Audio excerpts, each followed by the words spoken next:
But my beats, they are hard.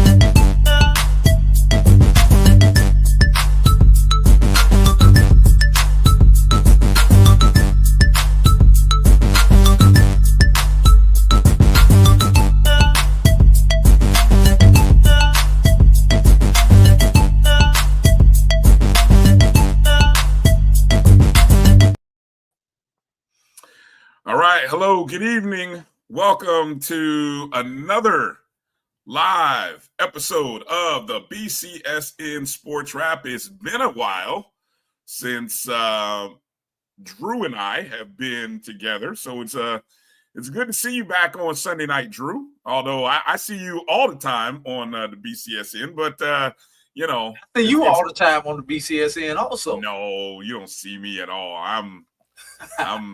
I'm quietly on the yard. You know, I come in and out when I need to be, man. You be on the yard every day almost. Yeah, it do seem like that, man. It do seem like that, man. Yeah. Bryan, fans want to know, man, how you doing, bro? Exactly. Yeah. How you doing, Bryan? Shout out Blue Jacket for life. Thank you for first comment. It's been a while since was that last Sunday? That was last Sunday. It's been a week, man, since the famous Achilles. So, in all honesty, it's not that we didn't do the show because I was locked in and focused. I was actually on the road coming back from Gainesville basketball tournament that we were having with the high school team, right? So, and I knew by the time we left, I wasn't going to get back in time to do the show. And I got home just in time, and I was excited. I really was, Drew. I was all cushioned up, posted up, you know, ready to go.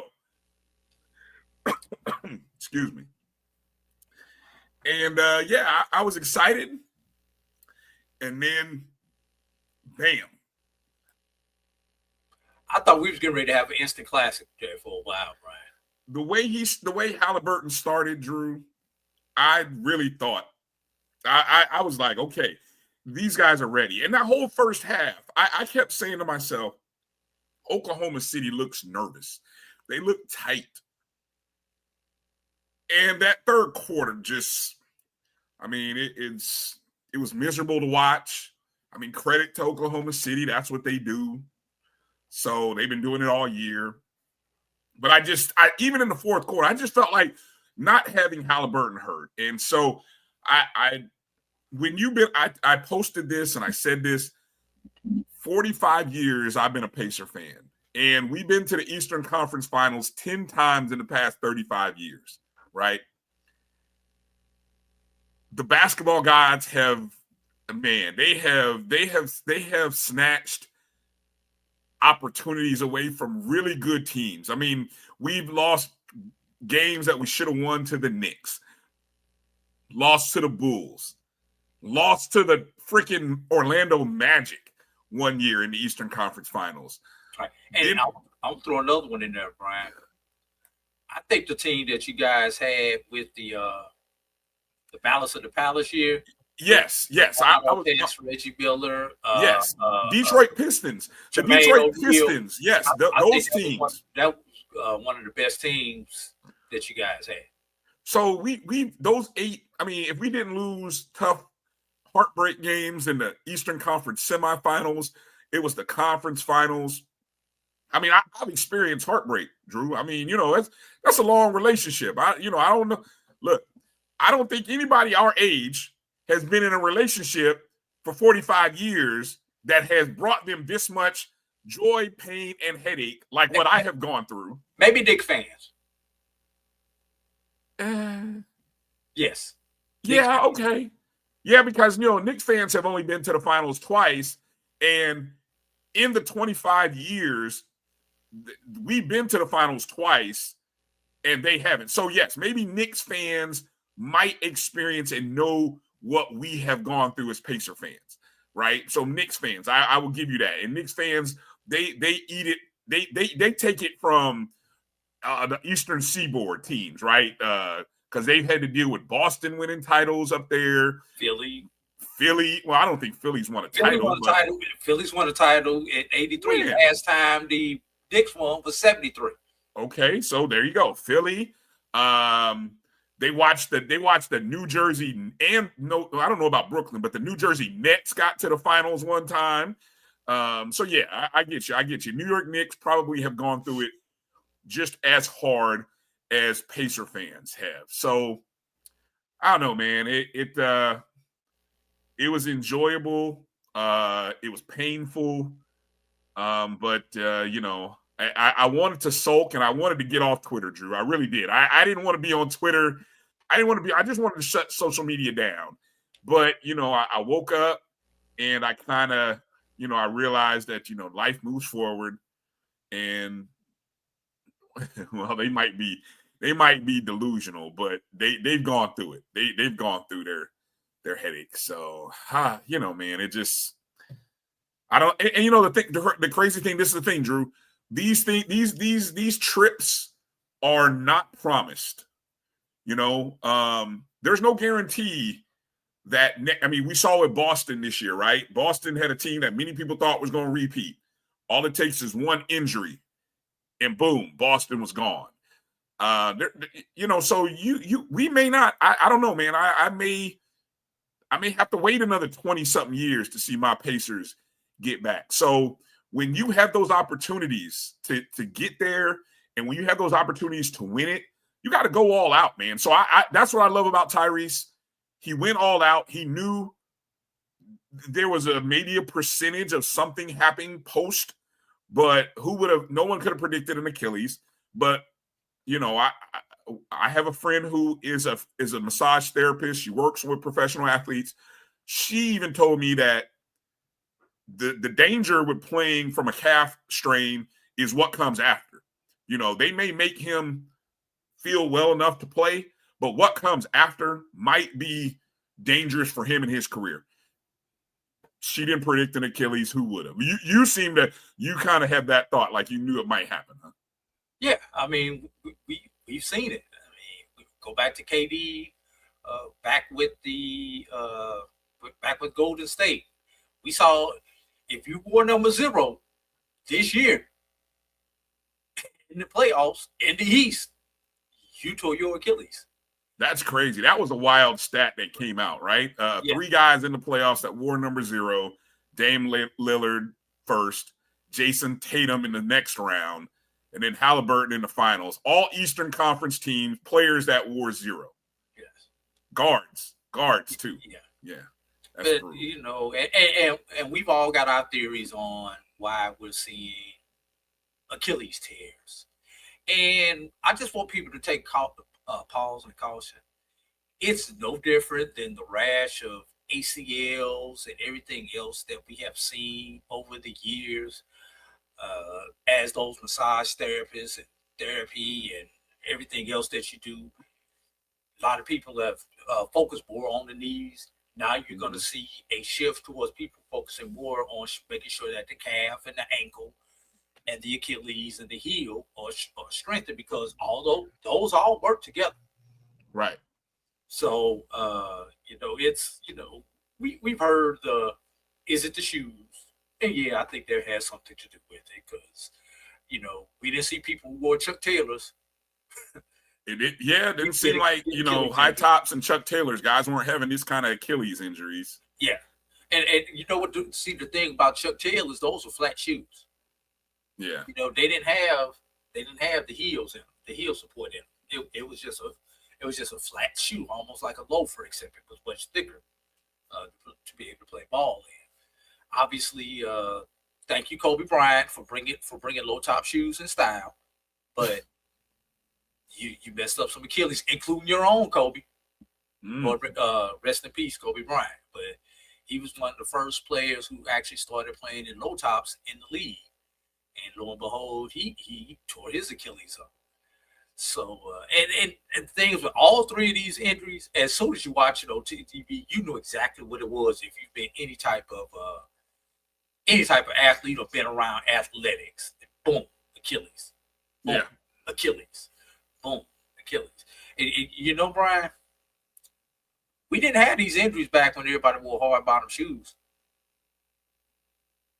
Martin Luther King would march from Selma to Montgomery in hard bottoms. He didn't have Achilles problems, along with John Lewis, Jesse Jackson, Ralph David Abernathy, and all those guys. They didn't have They didn't have the feet problems that we had. That's a hell of an analogy right there, Drew. I'm just saying. I like that analogy better than blaming AAU basketball on the wear and tear, which is what I've heard that analogy, and I don't know if that. But see, here's the thing. It's kind of the same thing with the UCL, with the Tommy John surgery. Because kids are specializing earlier and earlier. Overusage. They're not using other muscles in their body. If all you do is play basketball, you're putting more strain on those muscles, just like these travel league baseball players. If all they're doing is pitching and pitching and pitching, you're putting more strain on that elbow. So I don't think it's the number one factor, but I do think that it's a contributor. I mean, studies need to be done on it, but I think definitely it is a contributor to things. Oh, and I want you to think about this, Brian.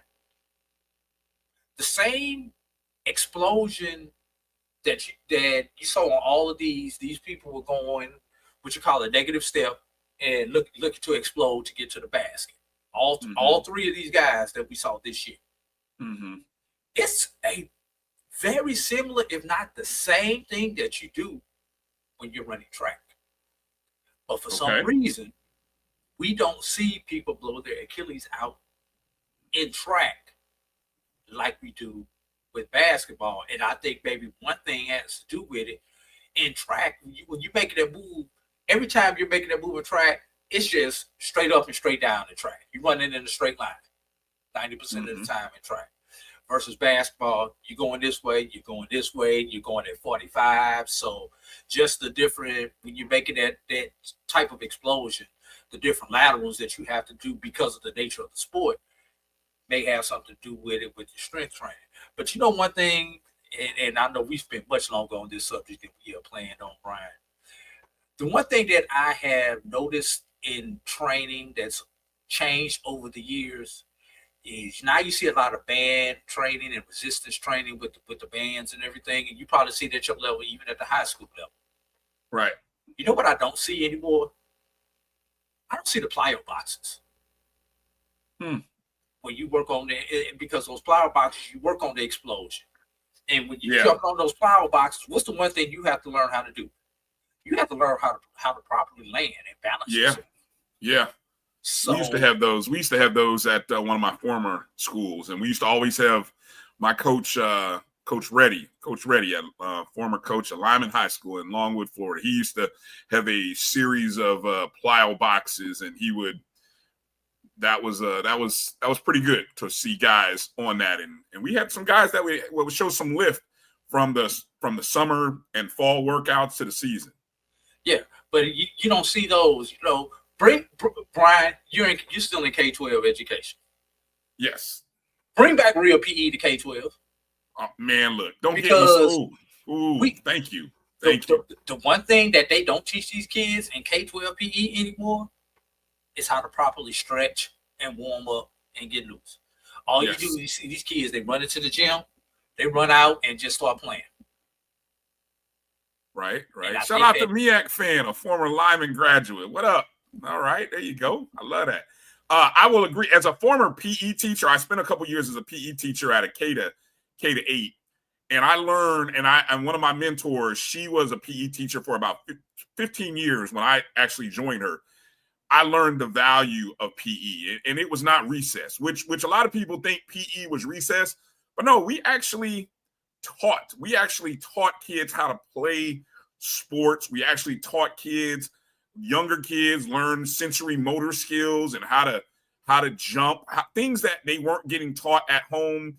You'd be surprised. I thought of all the teachers and great examples of teachers that I have had the blessing to work with over some 10-something years, she was one of them. I mean, she was an amazing PE teacher. And I have, even at my current school, I've had discussions with people about what we do in PE, and I just kind of shake my head when I see the stuff that we do. But anyway, so let me take a second to say hello to everybody who's joining us in the chat room. We thank you for coming in and joining us. You can see the chats down in the bottom, on the bottom right side of the screen. Please, if you would, hopefully you guys are already following us on all the social media handles on Twitter, Instagram, Facebook. We thank you for being a subscriber on all of those channels. Want to encourage you to hit the thumbs up and the like button wherever and however you're watching the show.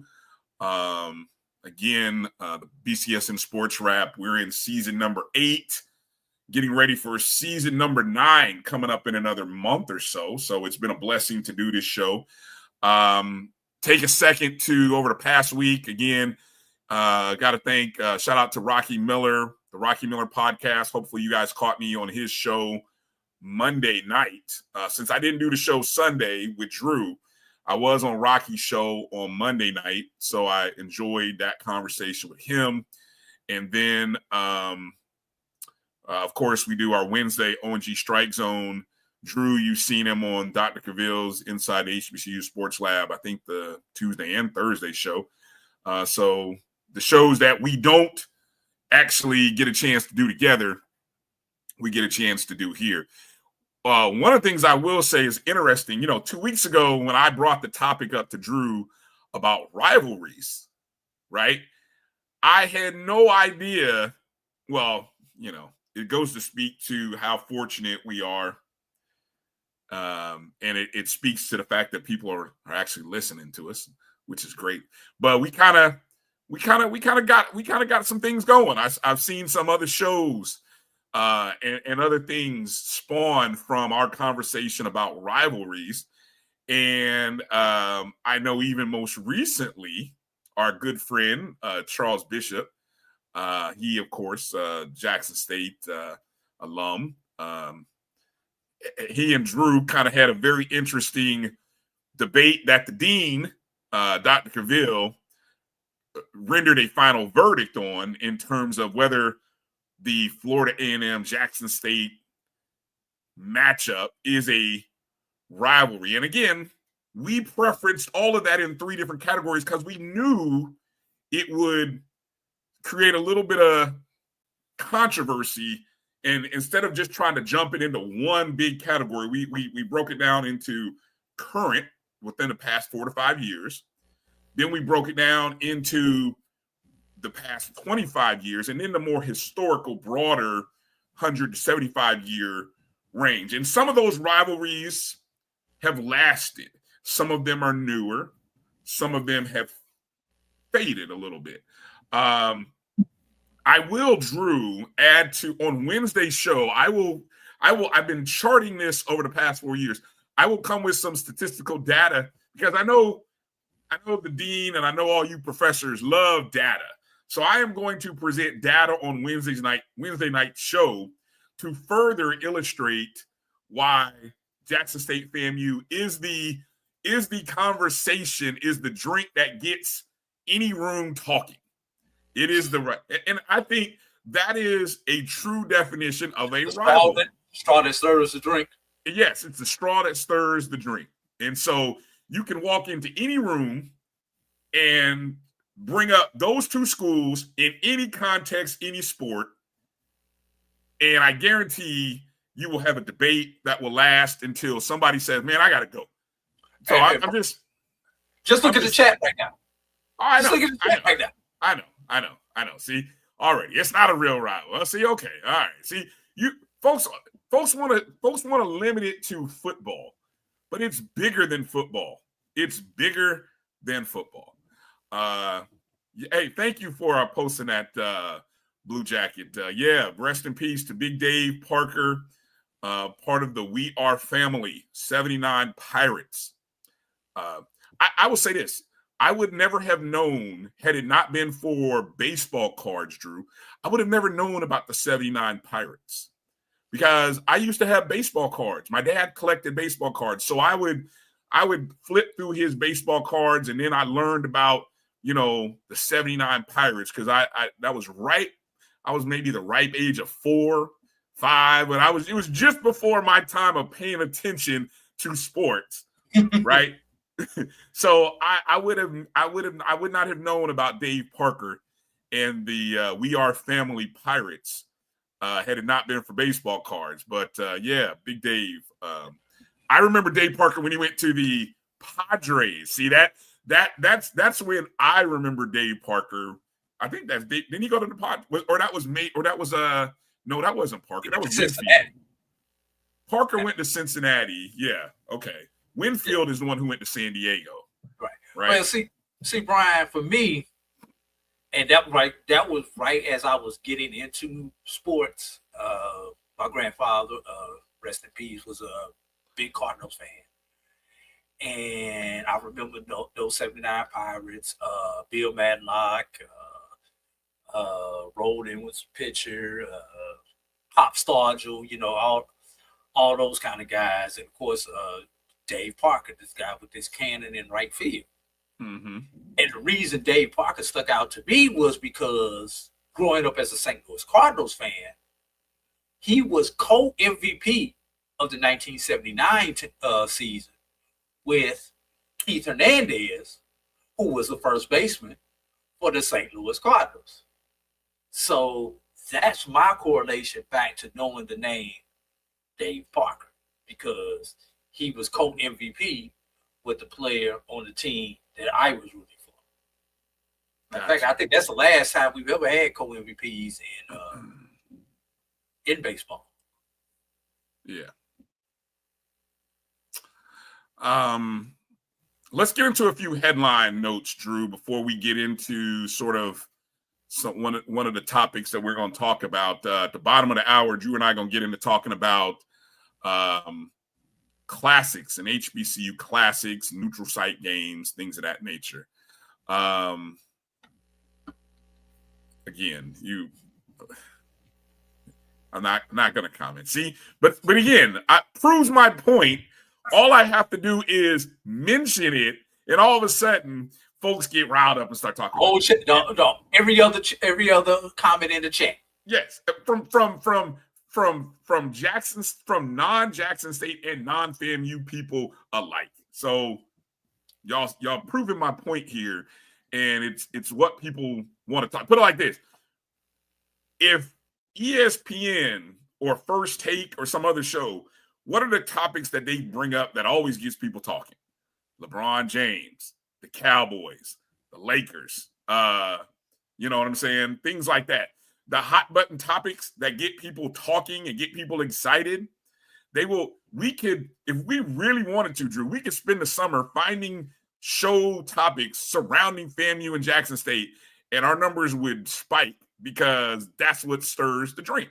I'm telling you.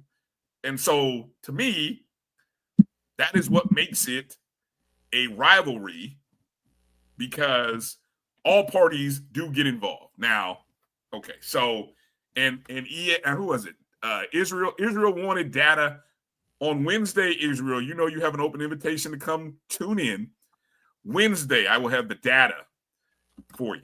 Okay, so don't miss Wednesday's ONG Strike Zone.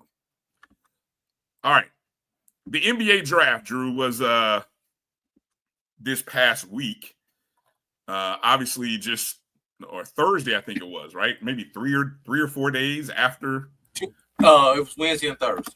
Yeah, Wednesday and Thursday. So, of course, once again, with only 2 rounds in the NBA draft, of course, no HBCU players were drafted. This day and age, not even an HBCU player who moved on from an HBCU to a PWI was drafted. I think, according to the article I'm reading here from Chris Stevens, on HBCUSports.com, the last drafted HBCU player was whom? Do you know? Who was the last HBCU player drafted? And bonus points if you can tell me the year. Wasn't it your boy from Norfolk State? Correct school, yes. I can't remember the name, but I know he was from Norfolk State. Okay, you got the school right. You can't remember his name. 10, maybe 2010. Ooh. Yes. You're off a couple years. You're off a couple years. It was Kyle O'Quinn. Yes. Drafted in the 2012 draft. Do you remember the team that he was drafted by? Now you asked too many questions. All right. Well, it was the Knicks. And I believe it was the second round where Quinn was drafted. Second round, picked 49th overall. And don't forget, that was on the heels of what? Norfolk State's win in the opening round. I forgot who they played, but this was back when was Norfolk State, what? They were a 15 seed, if I'm not mistaken, right? That sounds about right. I know they were not a 16. Right. So 14 or 15, because I remember them and Hampton picking up wins around during that era, and one of them picked up a win as a 14, one of them picked up a win as a 15. I just can't remember which one who was who. Well, I'm caught on this. Again, I told you, Drew, I'm kind of partly watching this 3-man playoff at the Rocket Mortgage Classic, and Jesus, my guy is still in it. Anyway, but it brings up the question, which I think how can I say this? Should we, as Black college media, HBCU media, should we move past this story of being shocked and surprised that the NBA, NFL, MLB are not drafting HBCU players? I feel like that story is sort of a recyclable story that I continue to see. Should we move by that, or should we continue to do what we have done every year, is to talk about the last one who got drafted, the era of the 60s and 70s when, we had guys getting drafted and highly drafted, right? And then talk about why it's not happening. It seems like a repel. Like, I could go back and look at stories from the past 3-4 years, and they'll probably all read the same. I think in basketball, we're talking 60 players that get drafted. There are 450 rostered players in the NBA. Right. Of those, you probably, let's realistically figure, one spot turns over on the team every year to a draftee or a rookie. So there's only 30 teams. So for the NBA, no, I don't think we need to waste our time on it. But in the NFL, Brian, because we're not good enough to get drafted, but we're good enough to sign as UDFAs or get camp invites and make the team. Mm-hmm. I think in the NFL, yeah, it's more of a narrative in the NFL because when you let us into camp, we have enough talent to make camp, make the team. And we get about 4 or 5 players every year. It seems like they make a team, that make the league. But we get 1 player drafted, no players drafted on an annual basis in the NFL. And how many Hall of Famers do we have? Even recent, I'm not talking about going back to Bill Blunt and all those guys in the 70s and everything like that. I'm talking about recent people who've gotten in.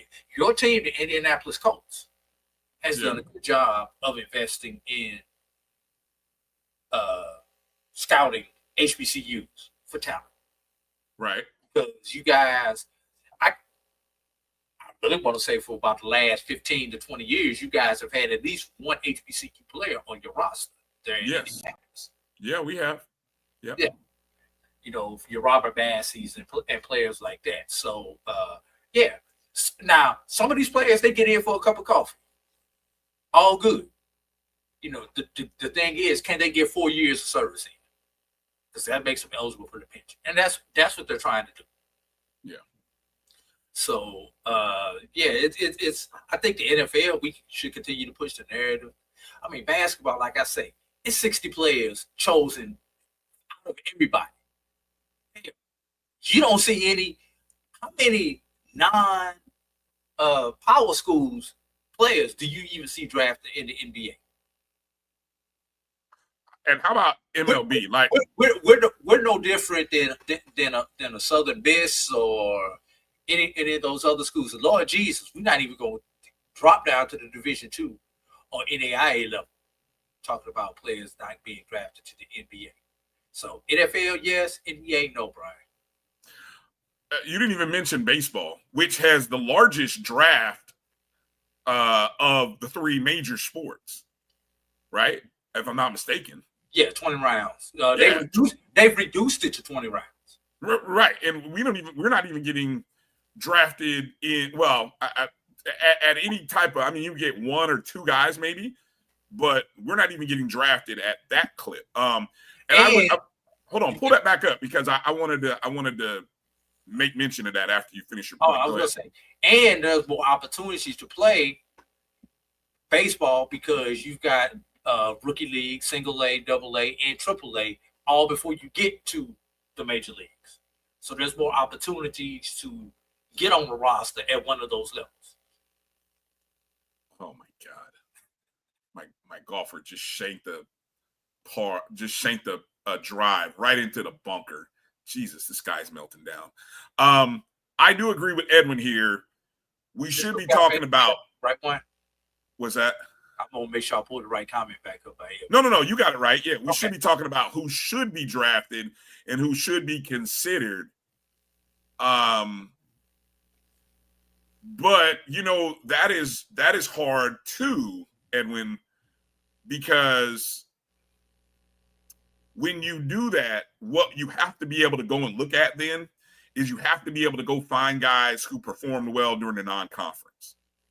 And based on their performances in the non-conference versus Power 5 teams and such, those would be, I would think, your guys. And then, of course, saying that those guys kind of carry it forward into the conference season to some sort of level. But we don't even hear about that because I think for example, the NBA scouting combine that they had was going on during the playoffs. So it didn't even hit me that was going on, Drew, because where was my attention? My attention was on the playoffs. A lot of, a lot of people's focus. Chicago in May. Yeah, and I mean, who's paying attention? I mean, so you lose track of that and the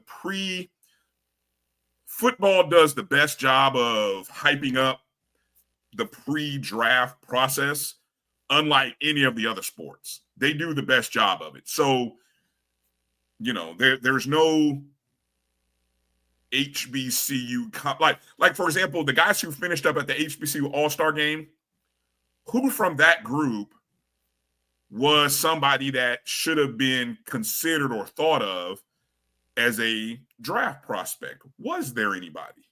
I'm not really sure there was. So, Quick question before we go to break, Brian. Yeah. Who does a better job with the offseason? NBA or NFL? How are we categorizing it? Just fan interest during the offseason. I have to say football because their offseason is the longest. Their offseason is technically, let's see, February, March, April, May, June, July. Really, it's so they have 6 months. Well, yeah, because August is preseason. So I think I'm not counting August. I'm going from the end of the Super Bowl to the start of training camp. They got 6 months. Basketball has really July, August, September, 3 months. And guess what happens they're back in training camp at the end of September. The season starts in October. Well, basketball. And no one's paying attention to baseball because what's going on in the baseball off season? Football and basketball. Yeah. Well, let's think about NBA though. Finals just ended. Yeah. Boom. Now, 2 days later, you got new hope for every fan out there on how we're going to get their title next year because you've got the draft. Right. Then the week after that, you start free agency. Some free agents, right? Which is happening right now. Free agency is happening right now. After that, you start all these summer leagues, ultimately closing out with the Vegas Summer League. Yes. Yeah. So I think basketball does a pretty good job with this momentum also. Yeah, I guess so. They do. So they would be number 2, but I think football finds a way to put something into every month. So every month is dominated by something. February is the combine. Yes. March is free agency. Yep. April is the draft. The draft. May is mini camps, right? June OTAs. Yes, exactly. About the only month you get off is July. Right. And what are we doing in July? August, you're talking about Hall of Fame. Hey, the whole month of July, Drew, is spent because all the preseason magazines and stuff come out now. So July is really spent analyzing your predictions for the fall, if you were somebody like that. So, yeah. Football never sleeps in this country. So God help you if you're another sport. You got to find a way to get in. All right, let's take our first break. Appreciate all your activity, guys, in the chat. Let's take that first break. Yeah, let's get into talking about classics. The question for you guys in the chat, okay, as we get ready to go to this break, I want you to think about this. What is the importance of a classic? Like, why do we have football classics? Why do we need them? Why do we need them? Why do we have them? And then also I want you to think about what classic does it right? And whatever your right is, okay? But what classic does it, quote unquote, right? All right, let's take that first break. Come back. You're watching the BCSN Sports Wrap right here on the Black College Sports Network. We'll be back in just a moment.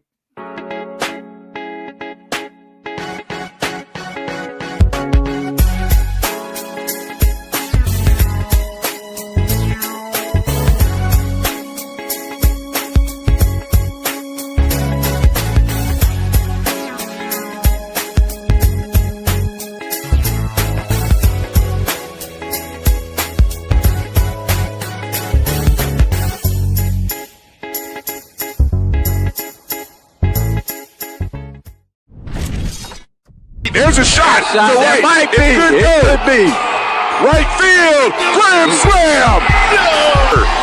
What a shot! That's how you get hot, young fella. Thank you guys for what you do for HBCU athletics. This is a fantastic avenue for all of us. This is our ESPN, so we love what you guys do, and all you guys at BCSN. We really appreciate what it is that you guys do for us. The human voice has always connected audiences with experiences. Major brands all across America have trusted Kever's voice time and time again. Conversational, powerhouse, intelligent, and sincere. That's the voice you need for your creative marketing process. KEAVERSVOICE.com. Kever's Voice, Kever's Voice, KeversVoice.com. Always on, all the time. This is Brian Fulford. A.D. Drew and I are co-hosts of the BCSN SportsWrap. We talk about all things related to HBCU athletics. From the games, teams, coaches, and fan interest stories, we cover it all. You can find our shows on Facebook at BCSN SportsWrap, YouTube at MyJBN Online, and everywhere you listen to podcasts like Anchor, Spotify, Google, and Apple Podcasts. You can also find the show on the Jericho Broadcast Network's app. Make sure to download. We look forward to you joining the conversation and being a part of the show. Football fans, HBCU football is back in the ATL with the Cricket MEAC SWAC Challenge Kickoff. Representing the MEAC, North Carolina Central, and representing the SWAC, Southern, Eagles, Jaguars, the Marching Sound Machine, the Human Jukebox. The kickoff trophy is up for grabs, and bragging rights are on the line. The rivalry is real. Bring the family and join us pre-game for the fun-filled Coca-Cola fan experience, including band jamborees, food, activations, and fellowship. For tickets and information, visit MEACSWACChallenge.com.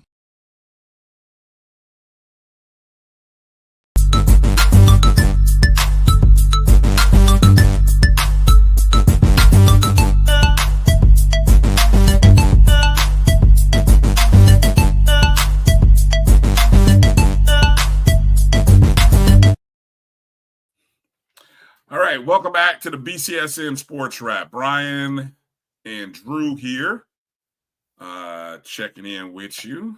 All right, so Drew and I,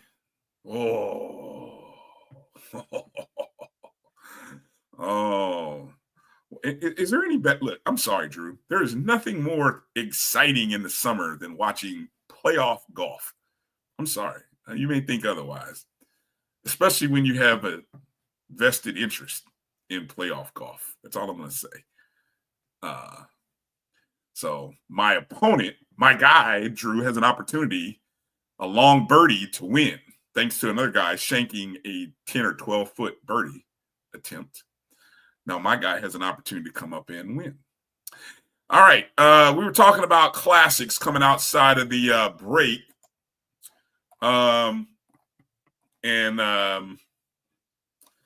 You know, the purpose, we got to talking. I think why this came up, Drew,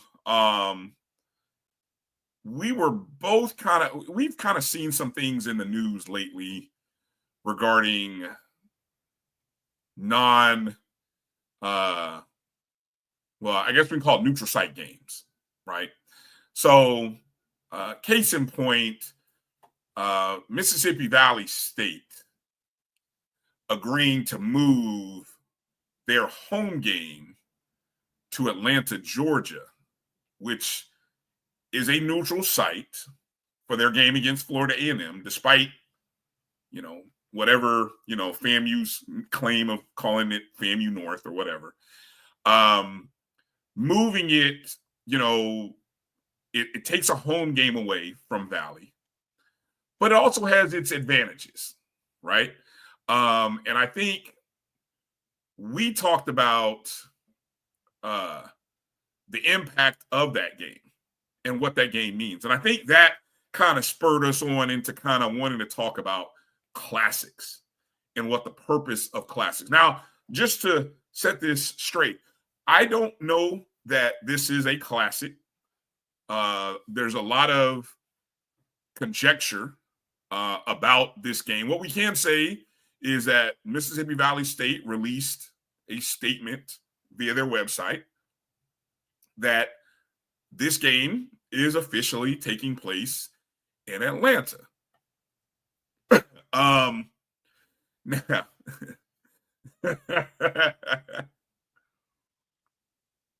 see, there you go.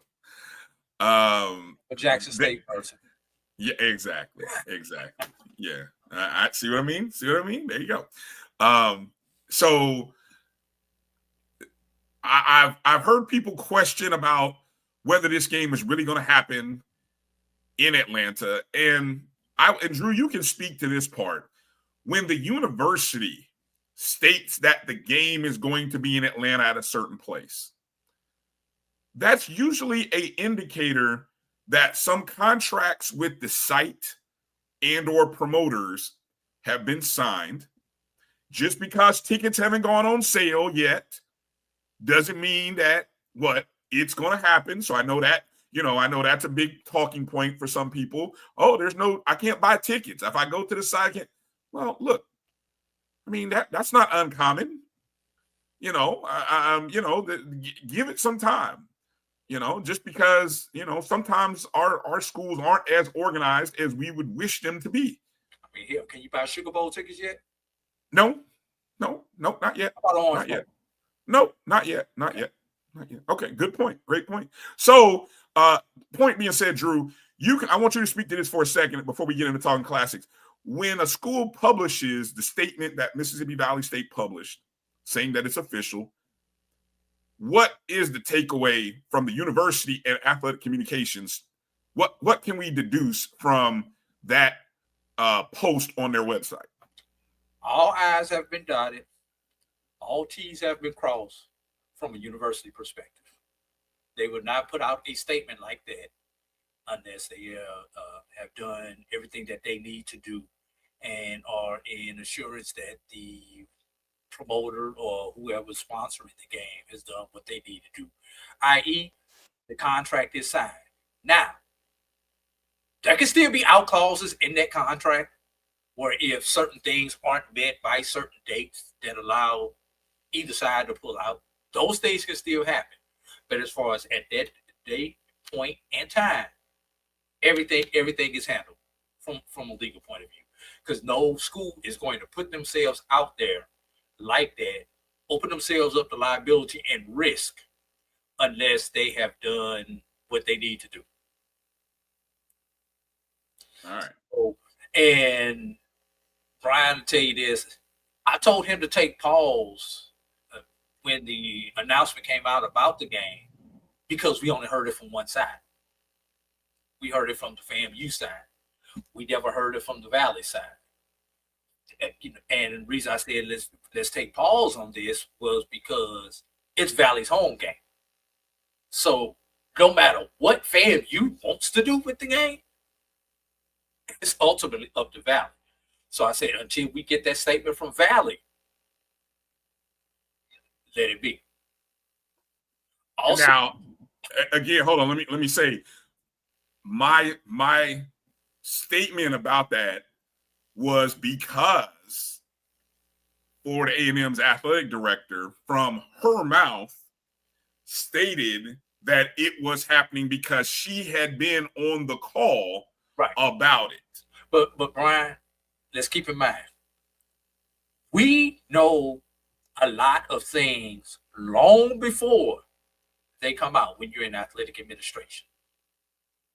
And there are certain things that you're supposed to keep close to the vest. So that coming out, and I'll say it, I love Ashley to death, but that was a mistake on her part to release that information at that point in time. That should have come from the Valley side first, or should have been something both teams released at the same time. But in the excitement, in the moment of the matter, and it happens to us, Bryan, she let the cat out the bag, and thank God everything worked out. Because there were probably things that had not been done at that point, from maybe the contract with the facility, i.e. the Mercedes-Benz, Valley agreeing to the terms, FAMU agreeing to the terms. FAMU had probably already agreed to their terms. Valley may have still been negotiating, trying to get more of this or more of that out of the deal. So, and usually you wait until all parties have signed the necessary paperwork, and then those type statements are usually released. So, love Angela to death, but just my personal opinion, I think she kind of jumped the gun a little bit. So okay. All right. So let's get in. Oh, go ahead. Wait. One other thing you have to keep in mind. There are two different things you have to keep in mind when you're thinking about this, Bryan, like moving this game to the Benz. Mm-hmm. A promoter or promotion people can purchase the game or work with the entities, the two universities, and move the game to their facility. Or B, a school can choose to move the game on its own and lease the facility itself and all the costs associated with it.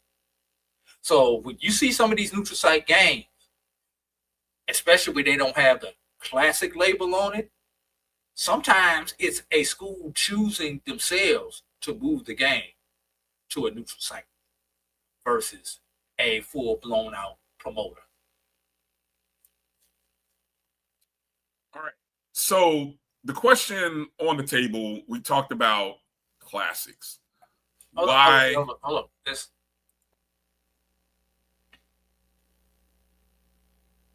That's actually a good question, Evan. What is there for FAMU to sign for Valley's home game?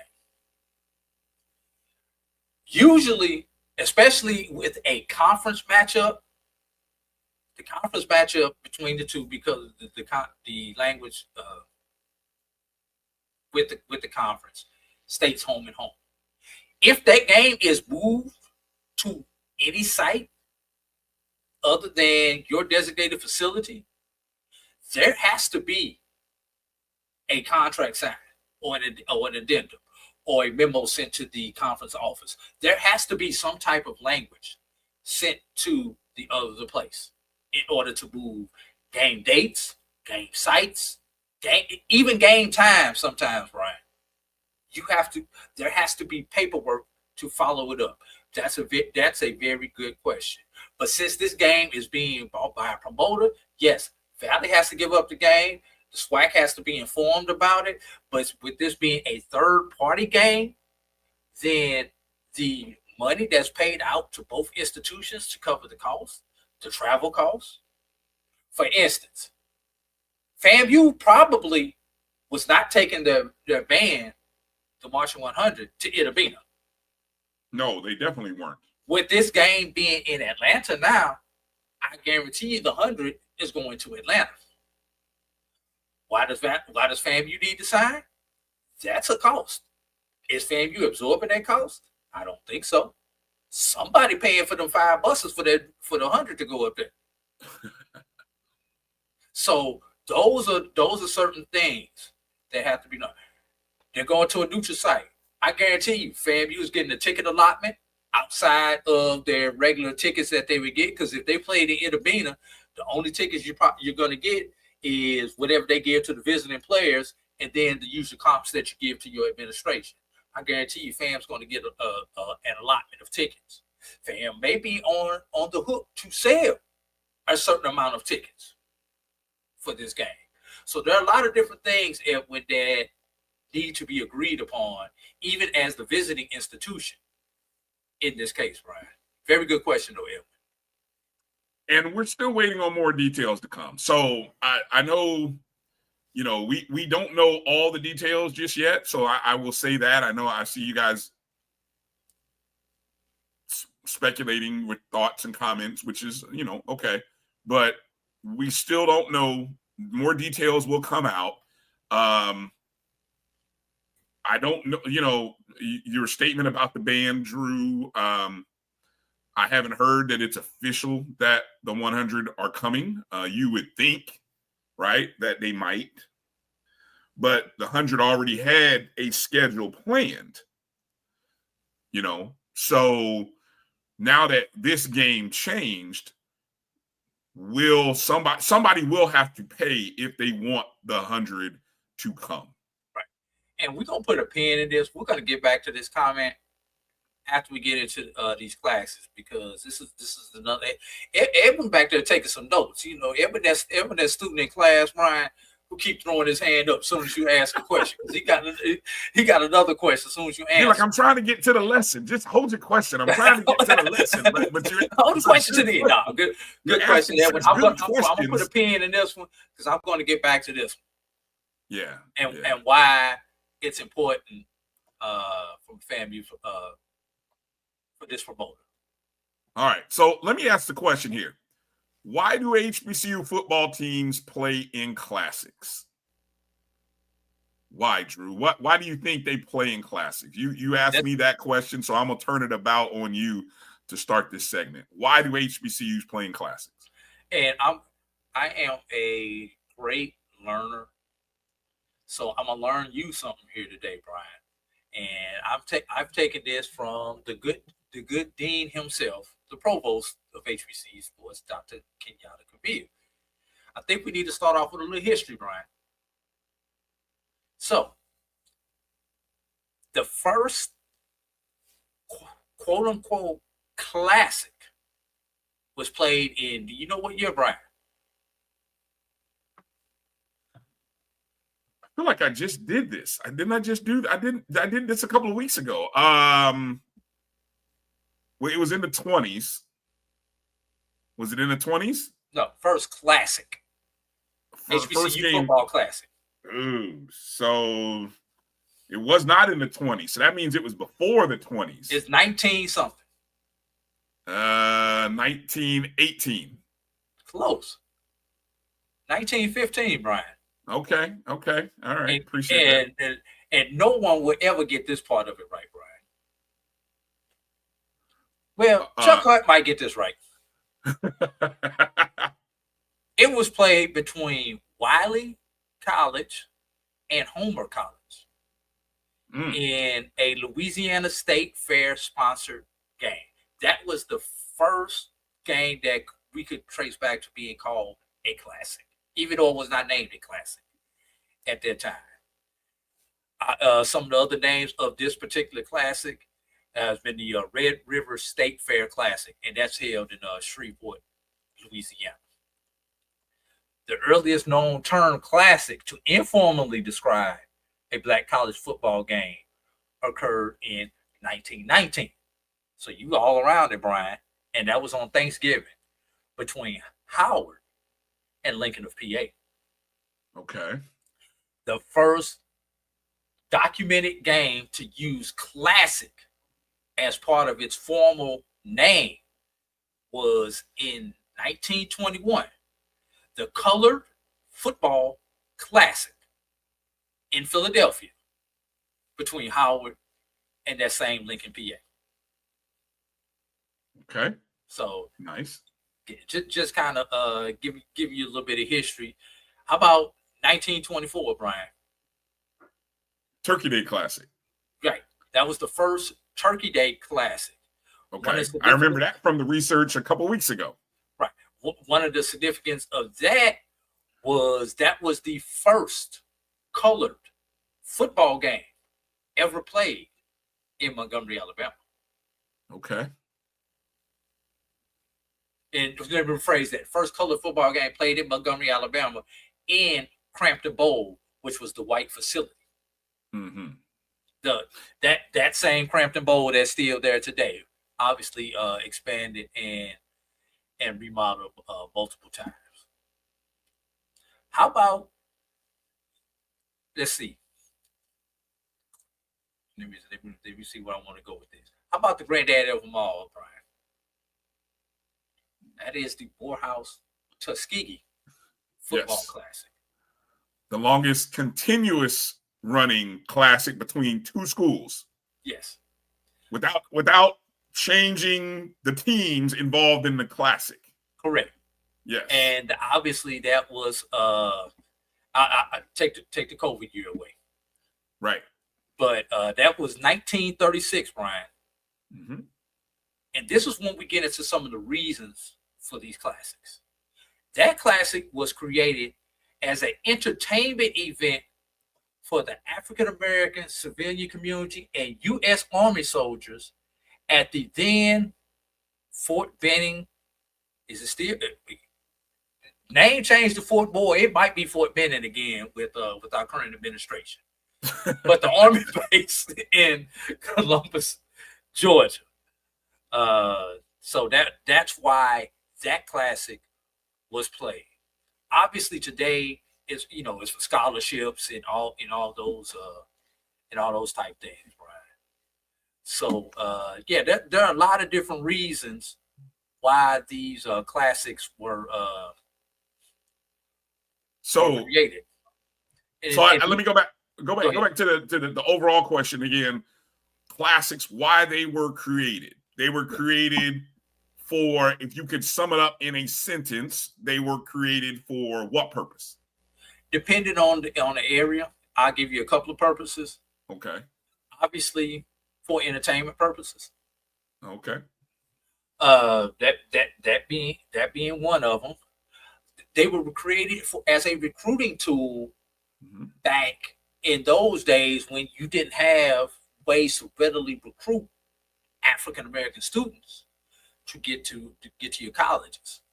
That's why they went around from city to city to city to get more African American students into their colleges back in those days. Obviously, the money. And a lot of these classes were started before the Great Migration, before we started moving up north. And it's funny you mentioned the money, Drew, because the money, and again, look, I don't have receipts, but I can do a little bit of math and deduce that when you only have a stadium that only seats, I don't know, and when these first started, they weren't seating 20,000 seat stadiums, right? But when you're playing in, even today, excluding Jackson State, okay, but the largest venue for any HBCU football program is about 20 to 25. So when you take your game into a classic, you're inherently doubling. Well, what has been happening, you've seen a doubling in the size, right, of the people who attend the game. So there's money that's being generated, and you have less expenses on campus. Now, you can balance out the expenses of your traveling parties versus the expenses that you take on in putting a game together. I would love to see the official numbers, but I'd be shocked if your expenses to travel are more than your expenses to host a game at your stadium. So there's your financial aspect, right? What other factors did we have there, Drew? Well, I was going to say, we've got to keep in mind when we're talking classics, there are two main different type of classics, Brian. The neutral site, which we're focusing on for this discussion. Right. But you've also got the on-campus classics, which are more revolved around an event or a special occasion, such as the Turkey Day Classic, such as the Labor Day Classic between Prairie View and Texas Southern. And that's an alternating classic versus the Turkey Day Classic, which is always played on the campus of Alabama State University. Most commonly against Tuskegee, but has featured other teams such as Miles College, Stillman College when they played football. I think Valley has been in once. I think Prairie View was in it at one point in time. So you have seen different types of classics there, Brian. And how about this, Brian? Do you know The Orange Blossom Classic Mm-hmm. is a derivative of the Orange Bowl. No, I did not know Created that. 1 year after the Orange Bowl.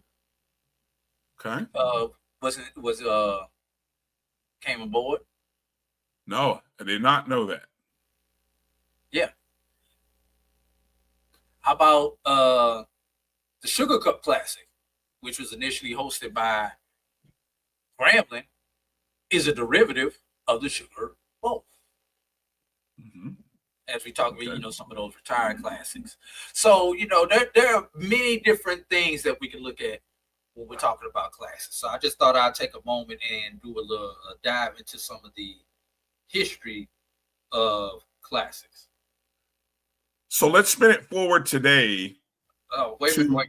I've got to add this. Dr. Cavill sent me this note. Thank you, Dr. Cavill. Prairie View A&M was the first HBCU to establish and play in a postseason bowl game. So we're not counting postseason bowl games as classics, though, are we? See, that's why we get into these. So when you get into things such as the Orange Blossom Classic, which is considered classic, but it was really like a postseason game. It was a post. You're right. So you've got different things. I got you. When you Google classics, you see things such as the Pelican Bowl and the Heritage Bowl and the Pioneer Bowl, which are listed as classics. Okay. So, all right. We've kind of used the word classic universally, and we think we could take a football game, slap classic on it, and it's going to sell tickets, Brian. You're right. Good point. Okay. I yield to the professors on this one, and of course the dean. Great note, Doc. Appreciate you inputting that. So I asked the question as we spin this forward, right? What is the impact of classics today, right? Because we have. How many classics are we participating in today? And I think you did the numbers that were somewhere in the ballpark of 30 to maybe even shy of 40 or right on the borderline of 40 classics this year. I had a list of 31 that I roughly computed right before the show.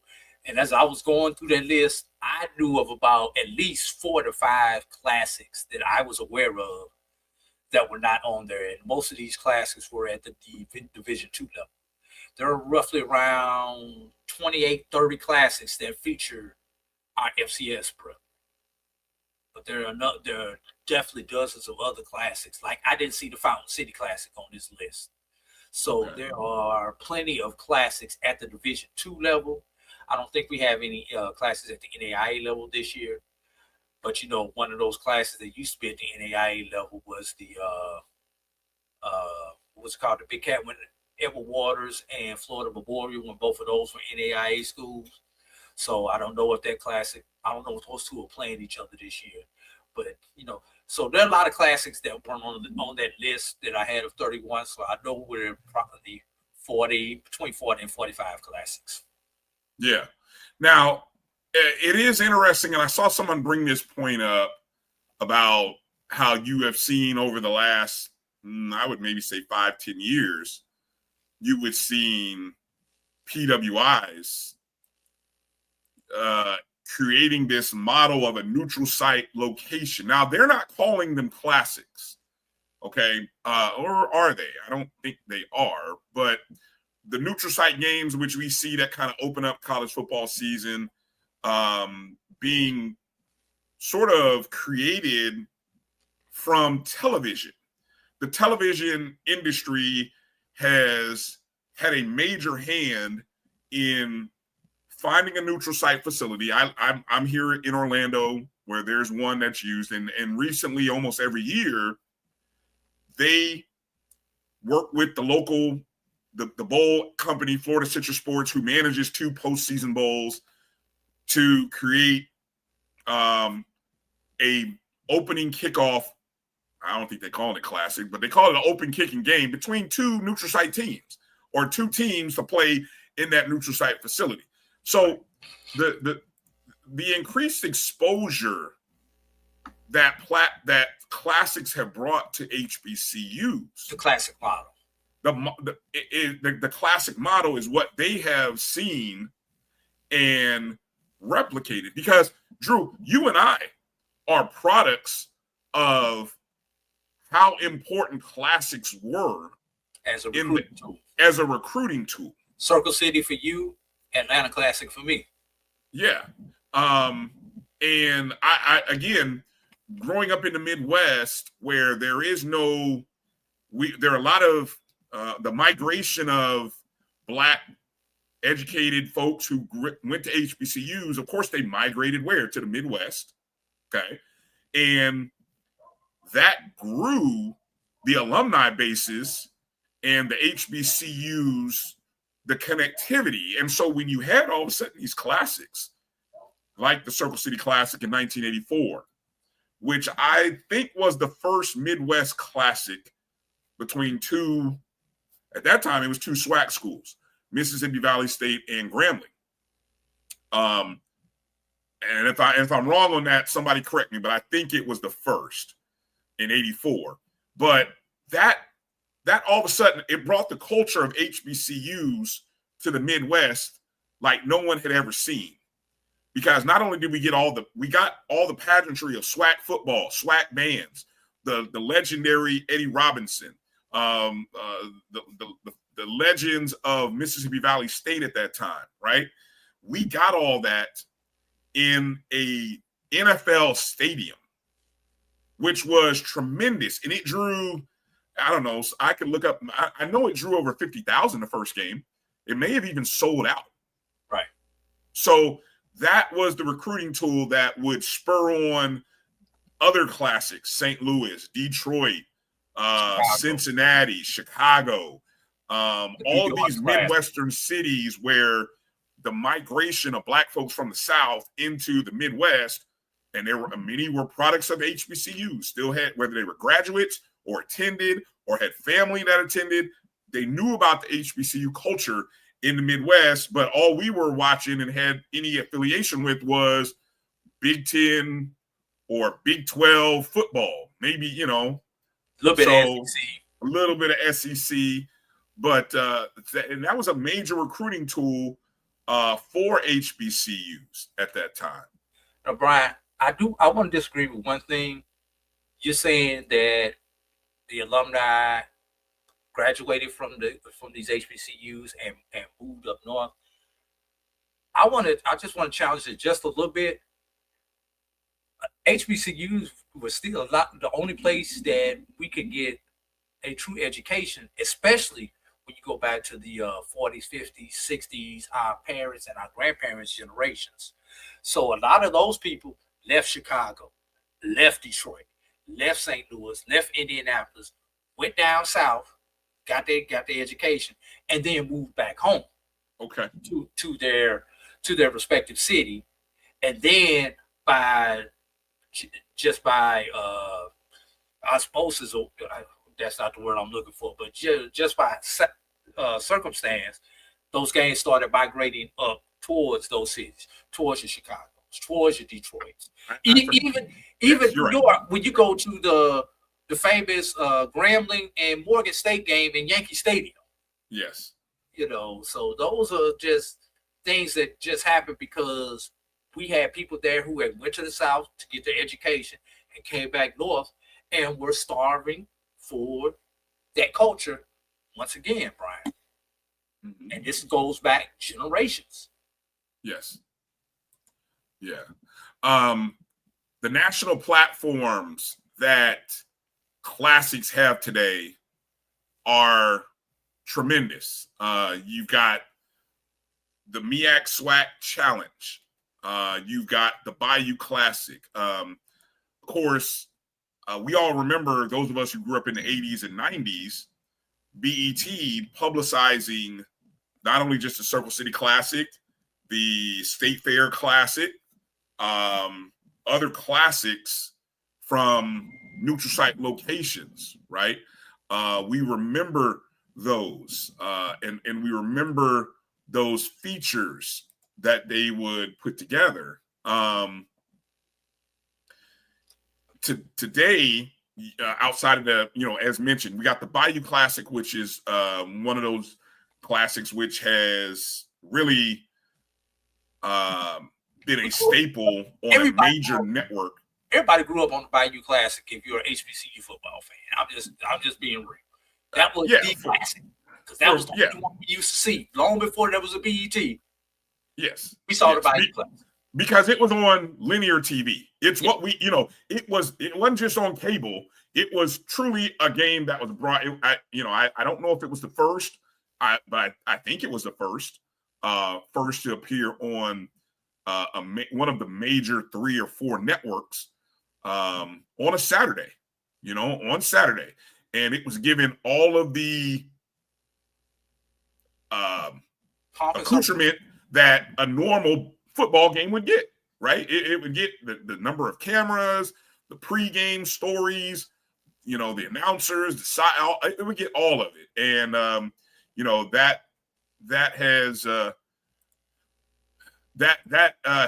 that's one of the reasons why I think we talked about 2 weeks ago why the Grambling Southern Bayou Classic remains one of those classics over the past 25 years that is still a staple to this day, because it still has carried on, and now you're starting to see other classics start to get the numbers, and the viewers, for example, the Celebration Bowl being the first postseason bowl. Now, I know last year it may not have been the very first, but I think this year, if I saw the schedule correct, it will be.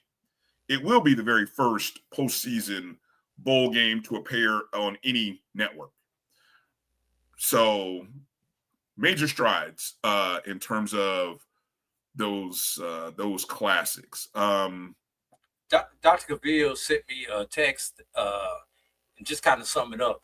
A lot of the white classics that we've been talking about have all started probably within the last 10 years, according to what he sent me. No, I mentioned that. You might have been talking to him. I don't know when I was talking. I made mention of that. Yeah. He sent me one in 2019, the Advocate Care Classic that will feature Oregon and Auburn. Yeah, they've usually been starting them in Texas, in Jerry World. They've done them in Orlando. They've done them in Atlanta. You take any one of the major. Charlotte, the Duke's Mayo Classic. Yes, that's another one that sort of they've jumped in, and they're hosting them in mostly NFL stadiums because that first weekend of the season, there's no NFL games playing the next day. So that's another reason that is sort of getting a tie-in to those major stadiums, right? Now, let's see. BBA kind of came into existence when they started moving away from ourselves. Okay, that's a good point. I'm curious, what classics is Edwin referring to? That's an interesting point. I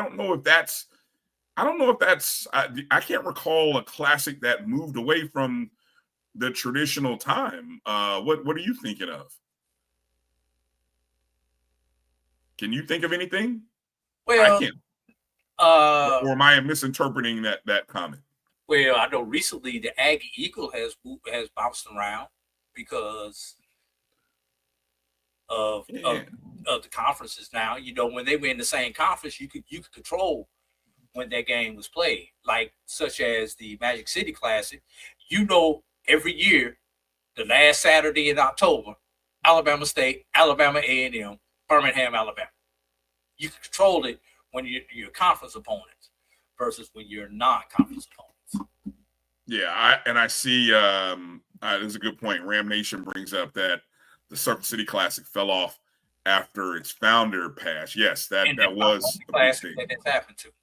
I know the Gateway Classic where I grew up at, after the founder passed away, it fell off in the late 90s. Okay. I'm going to come back to you put that comment up from Road Dogg. I'm going to come back to that in a second. That's we're going to talk about the how and what possibilities there are for the future. But let me ask this question here, because I want to lead into this, and we talked about this. The revenue aspect, the associated with classics and even neutral site games, like, is it me, or does it seem like knowing or caring how much your school or a school is getting to attend a neutral site game has become more of a fascination with HBCU fans since? Don't say it. Don't say it. Okay, so you tell me since then. I'm just gonna say. Go ahead and say dot. Go ahead. Dot. When has the fascination or interest or care and concern, when has it grown? Because for a long period of time, I don't know that it was talked about as much as it has been over the last 5 years. Right. Yeah, and a perfect example. You know, Gramblin's getting what, $1 million to go play Ohio State this year? I believe that's the number. And I don't know if people realize it. I think that's the second large. I think that's the largest payout ever. But Tennessee State got $1 million from Notre Dame. Okay, those two. But what was the record before that? I think that was the record. I think $1 million is the record. Before Notre Dame got their payout, before Grambling got their payout. You know who got 900? 900,000? Yes. No. Remember 77-0? Oh, was that when FAMU went to Ohio State? Ohio State. Well, what year was that? That's been at least a decade ago. If not, that was like 2013, 2014. At least a decade ago.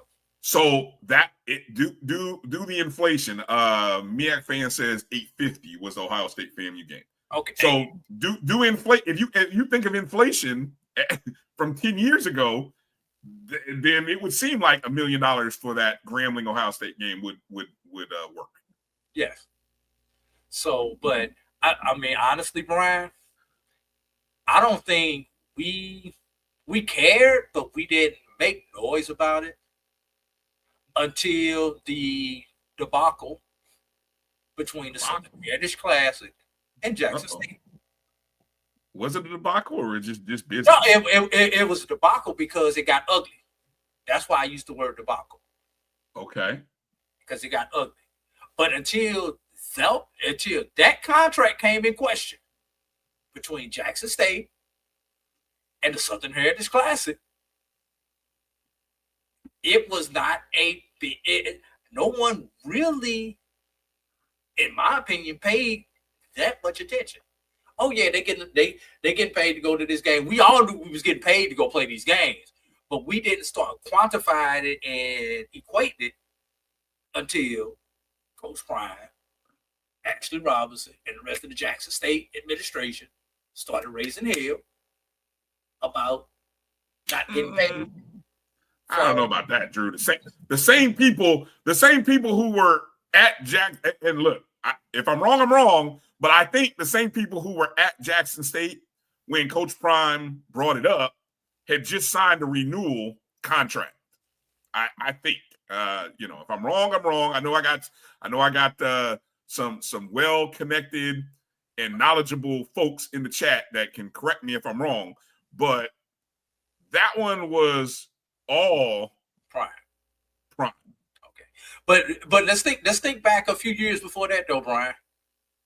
Remember when FAMU and Bethune got into it with the city of Orlando about the Florida Classic and the lack of revenue for the Florida Classic?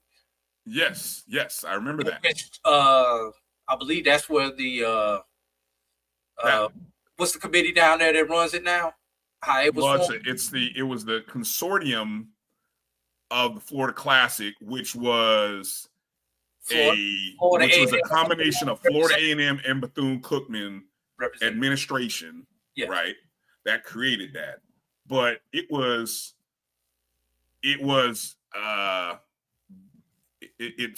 came about in large part because of things that were happening around the city of Tampa, whether it be businesses closing, mall closings. There was a feeling, and I know Road Dogg is in the room, so he's in the Tampa area. He can confirm there was a lack of appreciation that was felt from stakeholders by the city of Tampa. And so with that feeling and lack of appreciation for what we bring, which was money into the city of Tampa, right? That's how it wound up in Orlando. It was like, well, if you don't want to treat us right for what we're bringing to this game, we'll go to another city.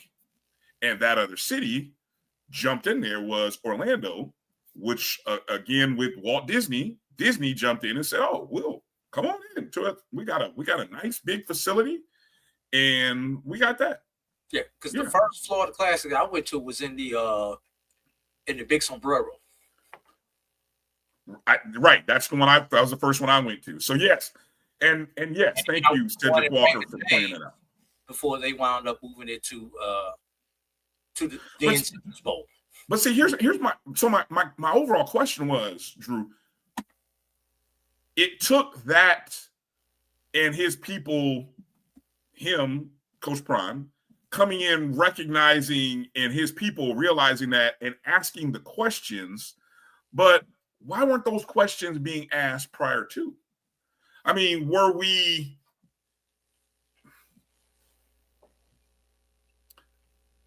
comfortable with, were schools comfortable with what they were receiving? You know, or were they, or was it one of those things where you just weren't aware? Did you just not have the business marketing or understanding of the how your value works in a capitalistic economy, which was the promotion of college football, right? To know what your worth should be. I'm just asking the questions. Alcorn asked questions for years. Capital City Classic, aka the Soul Bowl. But where is that game played at, though? The Soul Bowl. Originally, the game was always in Jackson. Until some years later, when they decided to take it to a home and home, a true home and home. Okay. Yeah, he did break the contract, but good question. This is a good one too. Did we have the transparency from the media? We didn't have social media to generate these conversations. We may have had barbershop talk about it, but we didn't have social media back in the day to ask these questions or to raise hell like we like to do on social media. Well, hold on. Are we necessarily blaming Prime, or as Israel Kelly said, are we thanking Prime, or should we be thanking Prime for opening eyes to what people already knew? So, I mean, there's two ways to look at that. You can blame him. I don't think blaming him would be the right word. I think that might be a comment just in jest. But in essence, we should be, to some degree, praising him and saying, oh, thank you, Coach Prime, for opening our eyes, right? And then again, that's my bigger point. Why do so many folks, why do we care? Let's be honest with ourselves. A lot of you guys in the chat, why do you care? You were going to the games before. Why do you care? Be honest. Why do you care?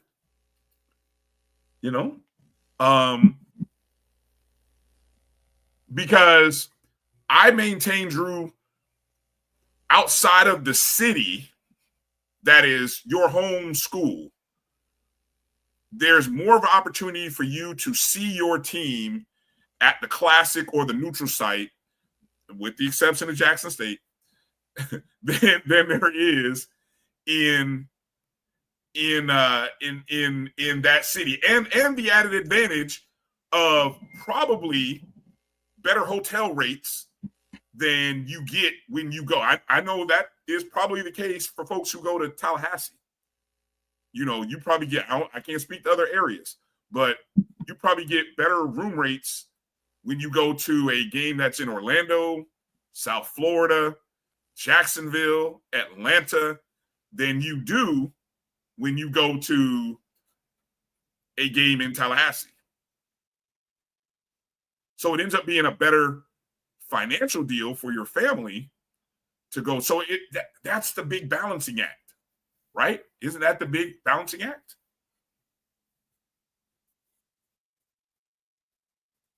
So I don't know, lost Drew for a second.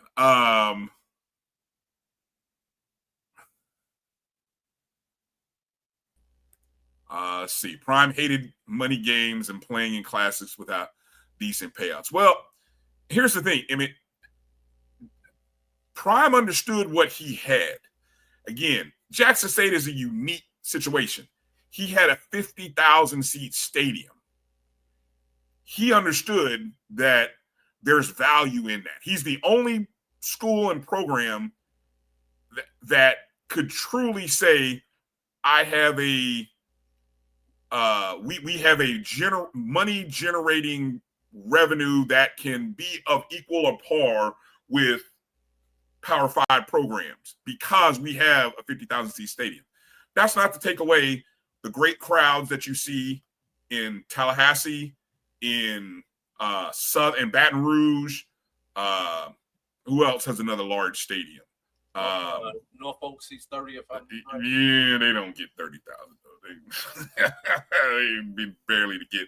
They do that for homecoming, maybe. But you get my drift. Alabama State, right. So yeah, I mean, he understood the advantage that he had there. So he could be in that situation. But for everybody else, though, I think everybody else, it's a balance that every athletic director that has a program that has value. And again, there are only, I'm going to get in trouble here, Drew. I'm going to say there's only maybe a handful, maybe a dozen, not half a dozen, baker's dozen. What's a baker's dozen? What number is that? 13. Okay, that's too many. Half a dozen. I'm going to go a half a dozen, a lucky 7. A half a dozen or lucky 7 schools that their ADs have to really take into consideration every season. How many games are we going to have at home? How many games should we play in neutral sites? Because they know that their program has value. Now, don't start asking me to name those 6 or 7. Don't make me do that. That'll be fun because we'll get in trouble if we do that. But I think there are only 6 or 7 schools that really have value away from their home stadium. You agree or disagree with that?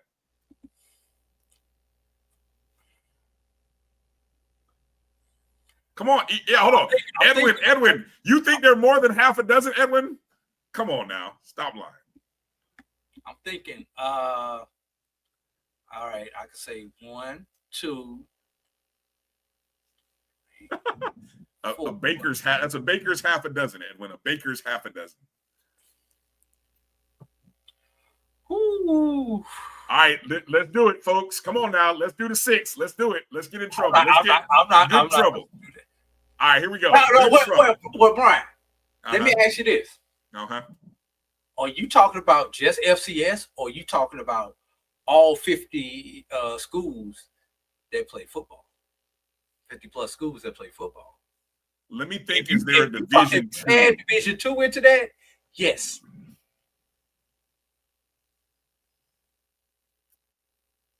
Okay. I'm going to say that there's only one Division 2 school that could compare to a Division 1 program. There's only one. Well, we thinking about the same one, correct? I think so. So we'll say 7 so that we can include that school. I got you.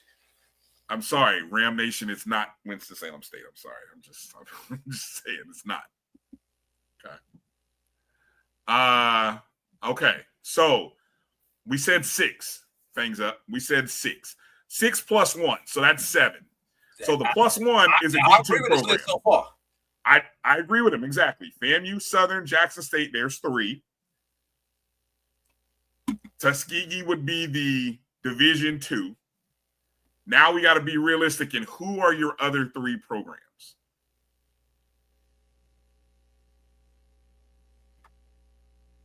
I have to include Grambling. I was gonna say that. I'm gonna include Grambling, so that is the 4th. Now that leaves 2.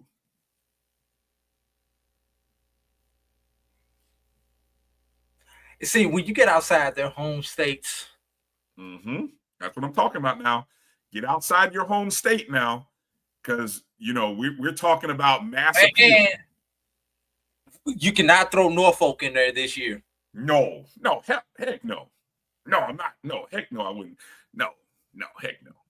I can probably quickly. I can erase teams off the list faster than I can add teams. Look, wait a minute, hold up. Adam, if A&T doesn't go to the CAA, they're on this list. I agree. If they were an old school MEAC team, I agree. Yes. South Carolina State, no. Yeah, sorry. No. Old school A&T, yes.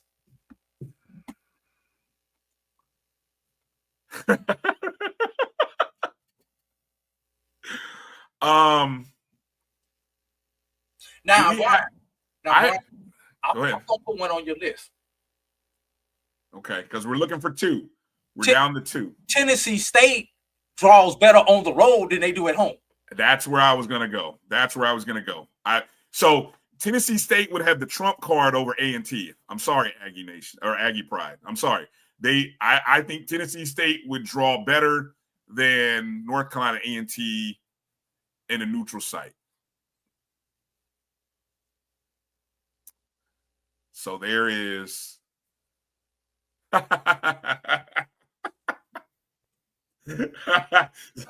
hold on a second. Hold on. Stop. It's you gotta remember where that data came from. That was data based on the amount of years of 2 teams playing. So stop it. All right. Hey, Brian. Let's go to break. And let's think of that last one. Let's name the last one, the fifth, the last team out of the break. I know we hurt some feelings already. I know we've hurt feelings already. And let's come back and talk about what goes into that decision on whether to move that game or not. Some of the numbers. So again, we're 7 schools that actually have value, and we've named 6 of the 7. 5 Division 1s, 1 Division 2. Florida A&M, Jackson State, Southern, Grambling, Tennessee State. Tuskegee, who's the last one?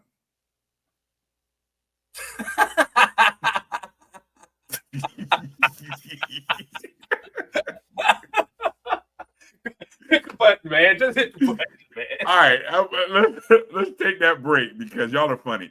Drew will name. Are we in agreement so far with our 6? WSSU. Go look at the D2 attendance. Look. That's all I'm gonna say. Go look and see where Tuskegee ranks at the D2 attendance. I know. All right, let's. The 6th one is hard. Maybe I did shoot too high. I think you did. Yeah, I should have left it at 6 because I feel like now I'm searching. I feel like, and see, that's the point. If you feel like you're searching, then you ain't part of the 6 or 7. Then I mean, really, come on, let's be real. But okay, we'll name another school. We'll see who gets the 6th school. We'll see. Interesting. All right. Let's take a break. Come back. You're watching the BCSN Sports Wrap. You guys tell us who's missing off our list. Who is one of the schools that have value? Who's every year your athletic director is looking at your schedule and trying to debate how many games are at home, how many games we should play in neutral site, et cetera, because there is value to your school playing away from your home stadium. Again, that's the line we're drawing. There has to be value for your school playing away from your home stadium. We'll be back in just a moment. You're watching the BCSN Sports Wrap right here on the Black College Sports Network. I'm returning to Clinton Paris, and Tampa's my community. I grew up here, went to school here, and my wife and I make our home here.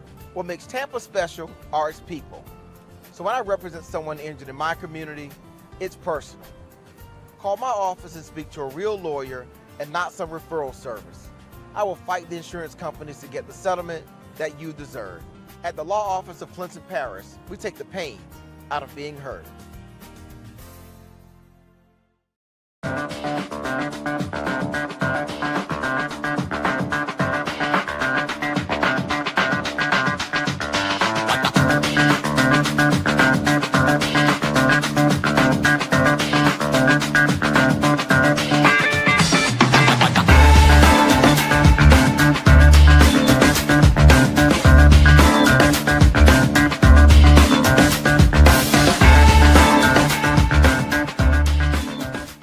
It's never too early to plant the seed, to share the tradition, and instill a sense of pride in your HBCU with your little ones.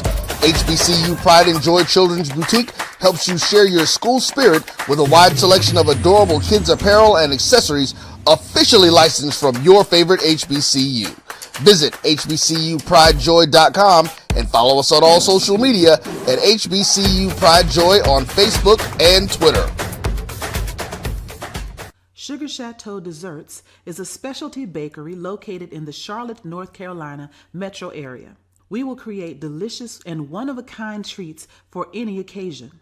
Sugar Chateau is currently shipping cakes in a jar, offering a variety of different flavors in a single-serve container that can help you celebrate in accordance with social distancing.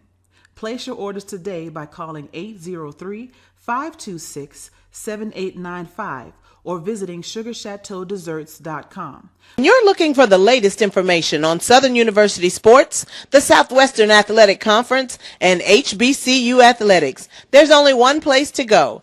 Tune in to the Carlos Brown Show, exclusively on the Black College Sports Network. Attention football fans. The Cricket MEAC SWAC Challenge kickoff is back in Atlanta on August 23rd. Representing the MEAC, North Carolina Central, and representing the SWAC Southern. Join us at Center Park Stadium for a full day of tailgating, football, and bands. For more information and tickets, visit MEACSWACChallenge.com.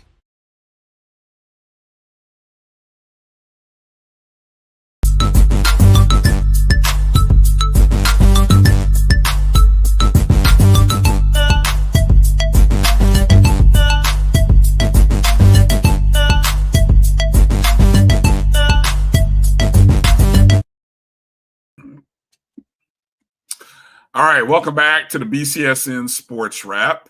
Bryan and A.D. here. Trying to settle the debate as we were talking about classics in this show over the last couple of segments here, and trying to put value on which programs have real value away from their home. I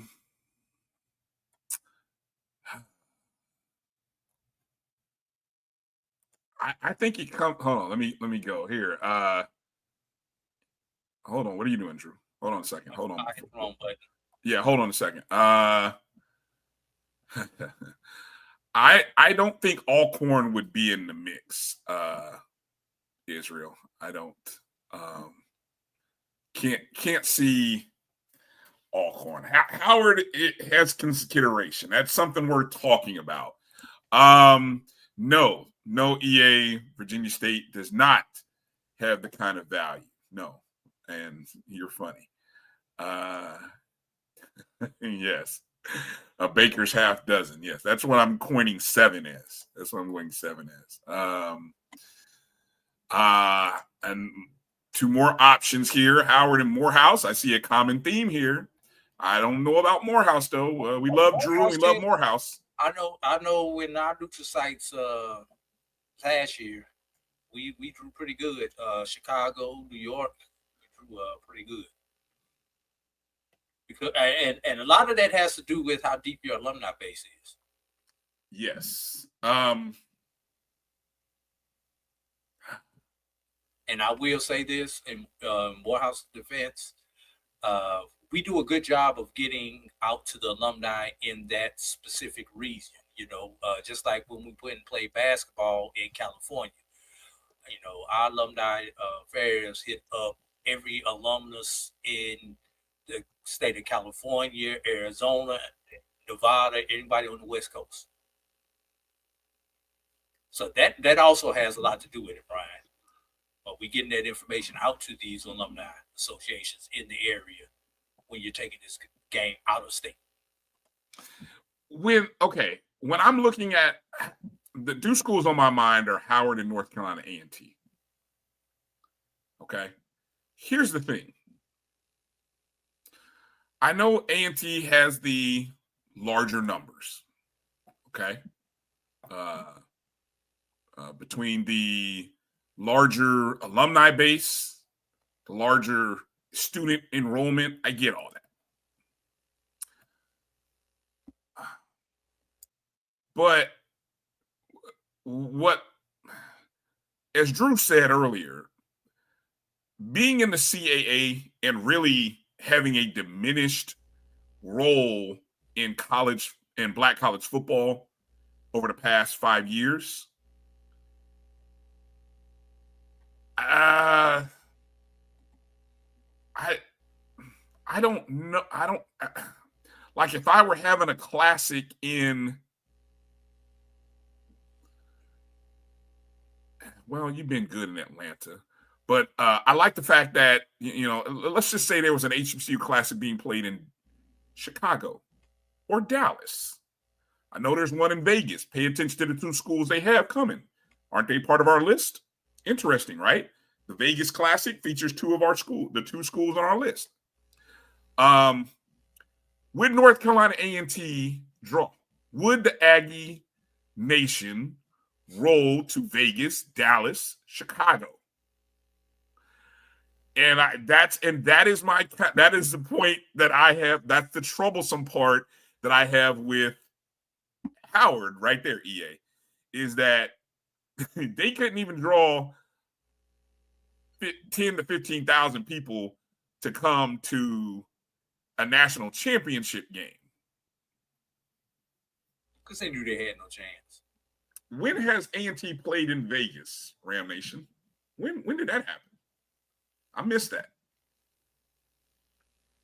I'm not talking about playing against UNLV.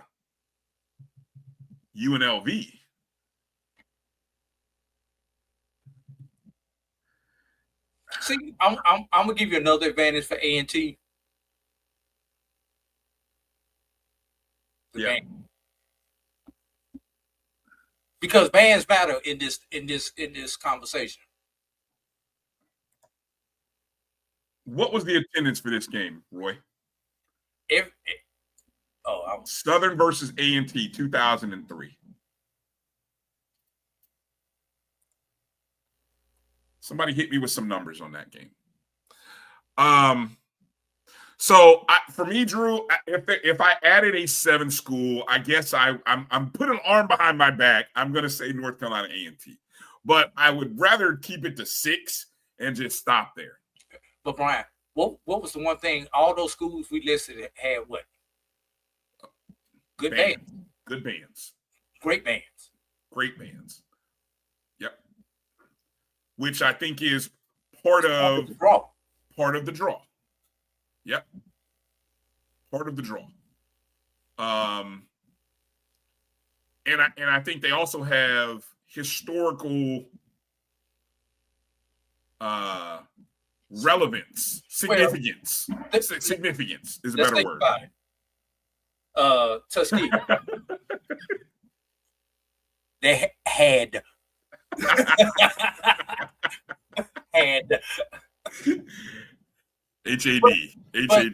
But they play ball. They play ball and parlay, and all of a sudden everybody's swaying. Ram Nation, come on now, you know that. Yeah, but Tuskegee more wins than any other HBCU. Top 3 in total national championships. Tennessee State, most national championships. Grambling is Grambling. The history of Eddie Robinson. Jackson State. All these schools have some type of, outside of the game itself, they have some type of history or something else to lean back on, but outside the band and with the product on the football field. All right. I bet that was more than a UNLV football game back in 2003. So I guess, that's good. I don't know. What year was that when Howard beat UNLV? 17? Huh? When that 17 when Howard beat UNLV? Howard beat, huh? What do you mean? Howard went out and beat UNLV one year. I can't remember what year that was. Oh, yeah, that was the Kalen Newton. Yeah. All right. So there you go. There's our 6 schools that have value neutral sites. All right. What was the other question that we wanted to get to, Drew? The money. What it costs. Money. To host a football game. And why some of these games get moved. The money. Okay, so that's a great lead in. Johnny, appreciate your donation. The neutral site game that's being played in the Vet in Philadelphia between Norfolk State and Delaware State. That's a great lead into your question. Is he talking about there, or is he talking about the Vet in Jackson? Oh, well, that's a good question, Johnny. That would be the link in Philly. I thought they called that the Vet. That's the old stadium. That's the old stadium. Okay. Yeah, that's the link now. Oh, well. Okay, so then his question is, does the Vet ticket sales generate surplus income? I don't know that. All right. That's an institution by institution decision. Yeah. Okay, so go back to your question. What's the question on the floor, Drew? What does it cost to host a football game, Brian? What are some of the costs that you have to look at? Does anybody know what some of the costs that go into hosting a football game? Well, we can go through the list. You have the stadium rental, and usually that comes. Let's talk at home. Then we can add stadium rental if we're talking about making that game a classic. You're talking about when you host a home game. Yes. Okay, well, these are some of the numbers that you have to look at with making a decision on how much you need on a payout for a neutral site game. You have to look at this bottom line. Well, I didn't know we were going this deep into it. I don't have data. I'm not just talking about data. I'm just talking about. Okay, so you have to have personnel. You have to hire personnel to deal with your tickets. Ticket taker. You got to be able to deal with security. You got to have proper security, and ticket takers include the people selling the tickets and the people scanning the tickets. Right. You got to have that. Then you've also got to have security, which those people work with the university an hour or more. Well, yeah, and you're probably working with the university or the city and the county and outside agencies. Okay, so you're working with all of those individuals. Then you're talking about the movement around campus. Like, what areas are you controlling parking? Because people have to come into certain areas to park, right? Right. You got to pay. You got to pay those folks. They got to collect your $20 to park, and then they got to show you where to park and all that. Yeah. Okay. So Edwin's already on top of it. Yeah. I was gonna. You're right there. You're halfway home there, Edwin. You got to have people to your game day operations of the actual game. You got to have people to do your statistics. You got to have people to do your clock. You got to have people to your PA. You got to have people to manage your video. If you're using video. If it's a home game, you're probably responsible for the stream of that game also. Probably. Yep. You're probably responsible for that. Even if it's an ESPN Plus game. Right. I love that. Liability insurance. You got to add that in. Concession staff. That's included. That's a sunken cost because that's included for the entire department. That's usually a university cost, so the liability insurance. That's usually not picked up by the athletic department. But that's a good thought. Yeah. Yeah, it's a good question. We do know a lot of people. I just don't know if anybody has. I'm sure we could get a roundabout number of what it cost. I don't, some schools may or may not share that information, proprietary information. It would be good to know. Maybe we could kind of do an informal survey and kind of find out. You could guess. I don't like guessing. I mean, no, but Bryan, realistic. And that's hard. I wouldn't guess. I don't think that's worth. But realistically, you've probably got at least 100 people working the game. Minimum. Not counting security. Okay. Once you add in all your ticket takers, your parking people, your concessions workers, all those kind of people. You've got at least 100 people. 150 people. Why don't we 100 people, 25. If you just pay them $25 an hour, I'm just throwing a number out there. That's $2,500 gone already. Let's spend the week seeing if we can hunt down a number.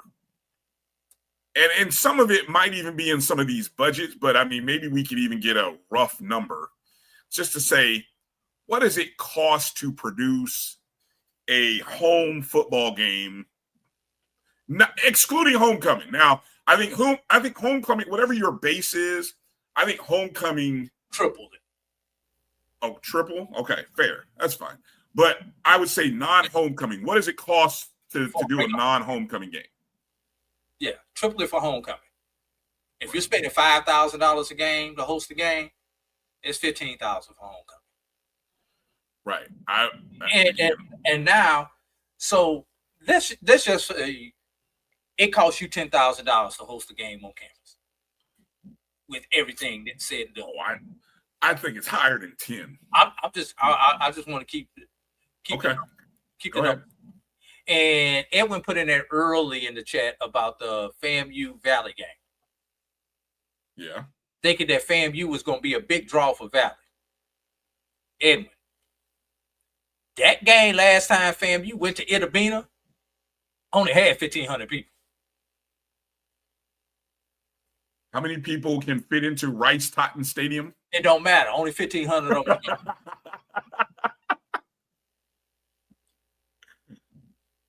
And I guarantee you, out that 1,500, all 1,500 of them did not buy a ticket.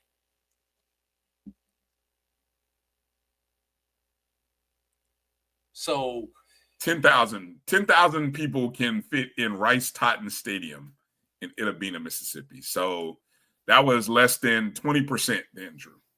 Yes. So, but those are the numbers that you have to look at. So if you're going to pay $10,000 to host a game at home, that's your baseline for where you start when trying to figure out where do I need to take this game on the road. Now, when you take this game on the road, neutral site, you got to do it just like a road game. How many buses do I need? How much are those buses going to cost me? I'm just to tell you something now.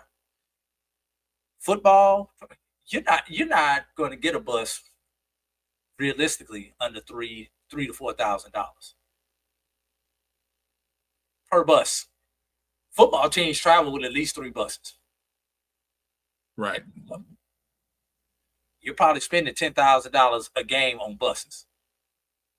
So that's a wash right there. But you got to add in your hotel costs. You know, your meals are going to be the same whether you're at home. Actually, your meals might probably are going to be more on the road than whether you're at home. Because at home, they got meal plans. On the road, you got to buy everything. So if you figure it's costing you $25,000, $30,000 just to go on the road, that tells you how much you need to get from a promoter just to even think about going on the road. I see. I started something now. I know. I started something. That's a good one.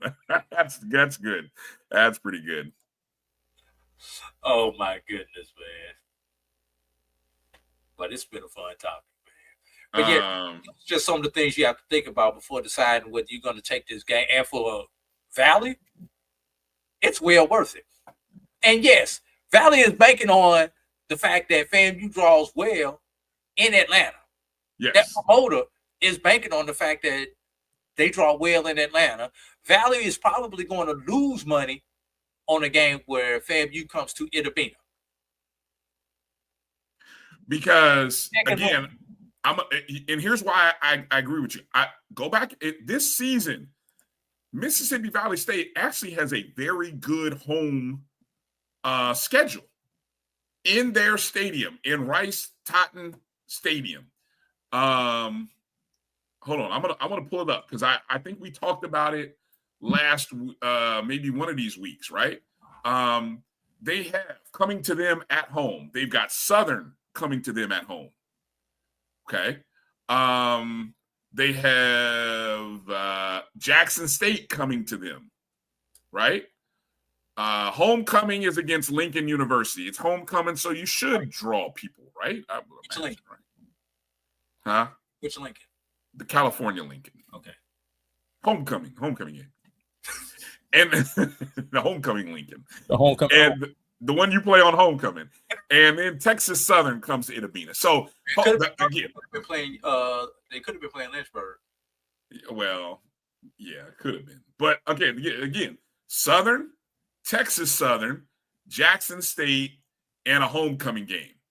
That's 4 home games where 3 of those will probably be, I'm going to guesstimate, over 7,500 people. I don't know. I would like to think people come back to Mississippi. I think Jackson State will be a sellout. I think Southern might. Hey, will Southern be a sellout?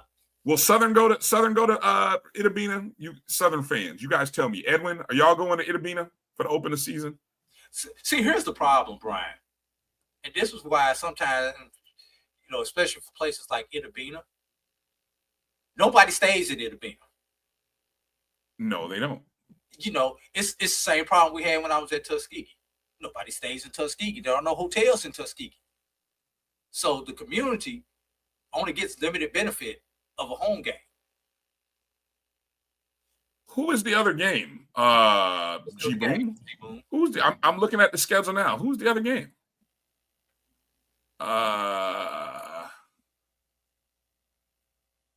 That's interesting. Oh, well, unless maybe it's the Alabama State game, which is being played in Port City.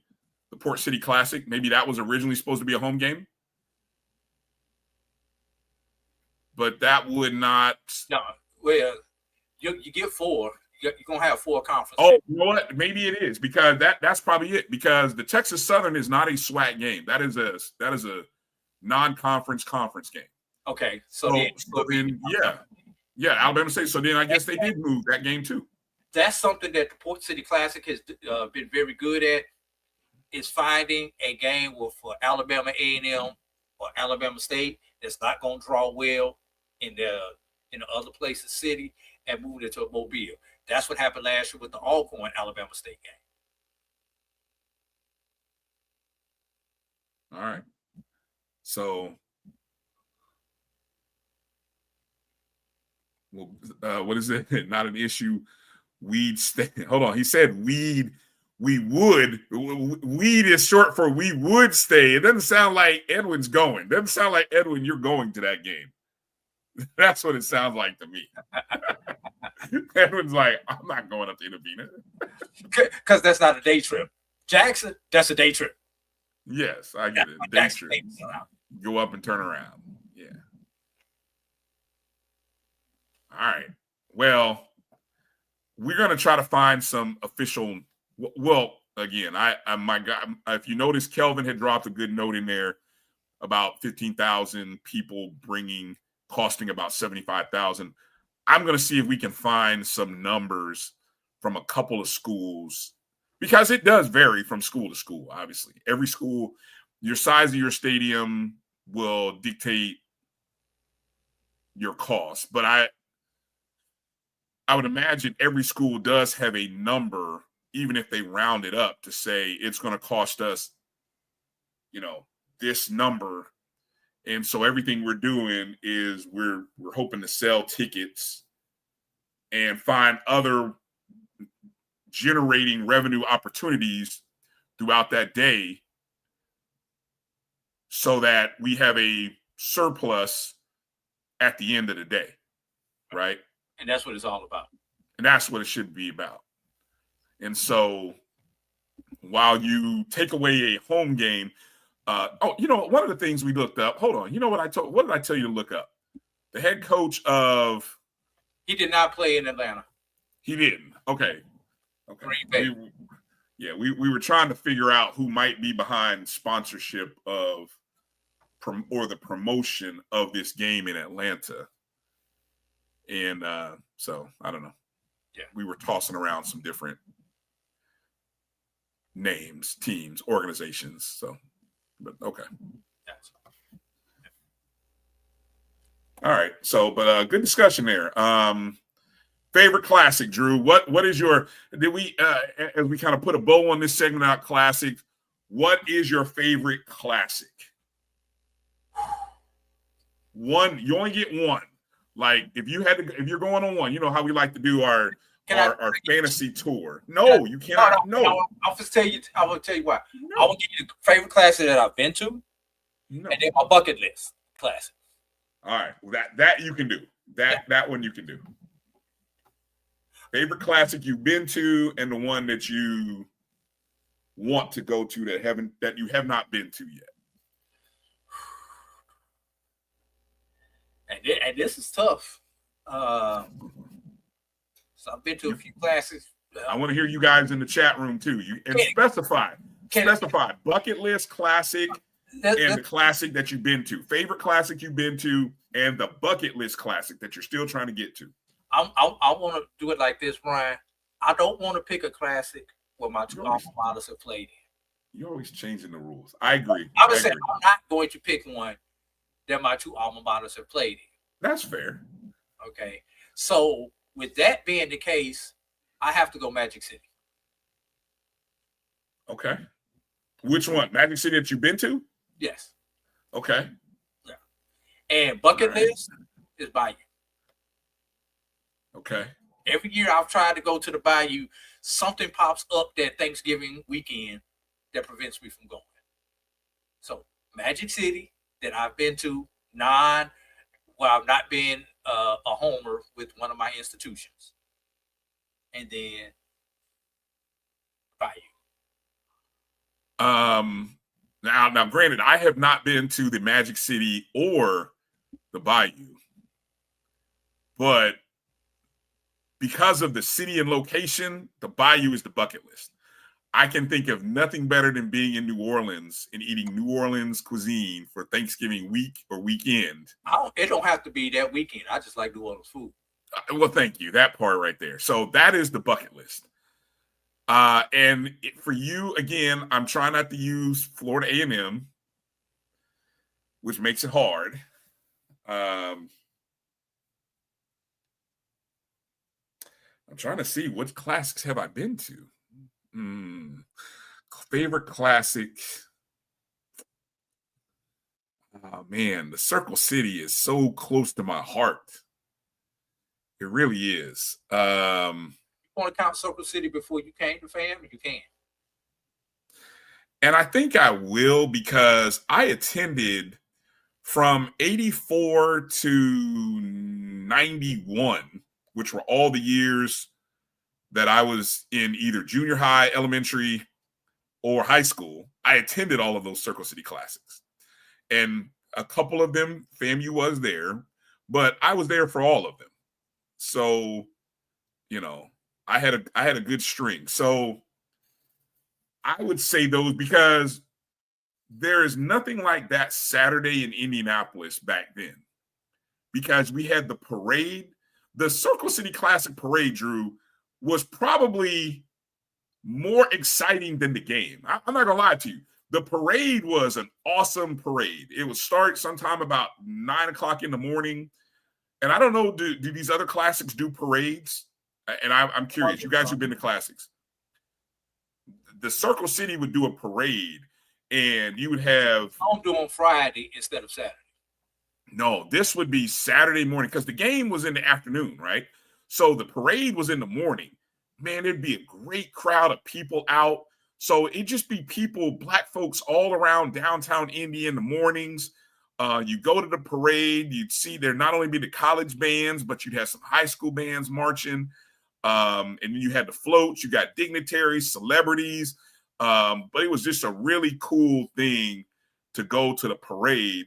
And then, of course, you know, there's the all-time stuff to do downtown Indy. You go to the game, then the post-game stuff. So, yeah, for me, I don't know if I've experienced I saw somebody say the Atlanta Classic. Yeah, Kelvin's got it on the screen. Yeah, but I didn't know the Atlanta Classic until that one year that I was already at FAM. I went to the Atlanta Classic in 1, 2, 3. 1, 2. I think I went to Atlanta Classic in 3 locations. Bobby Dodd, Fulton County, and the Georgia Dome. It was Circle City Classic number 3. It was the 3rd year of the Classic because the first 2 years, I think the first 2 years was Grambling and Valley, if I'm not mistaken. Mississippi Valley. Or I know Valley played in, I don't know. I know the first one was Valley and Grambling. I forgot who was in 2. One of those 2 schools came back for the 2nd year. And then year 3 was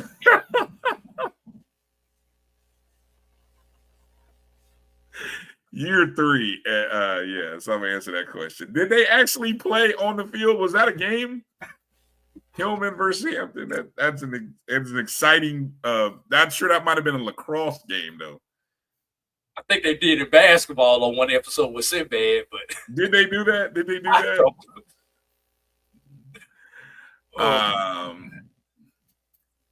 Yeah, Jeff Roberts asked a question. Now, this is what I will say. In order to revive the Circle City Classic, Jeff, to what it used to be, the city of Indianapolis would have to want this game. See, first off, this game has been moved off. It used to be the first weekend in October, but other events came in to the city and honestly offered more money to the city for that location.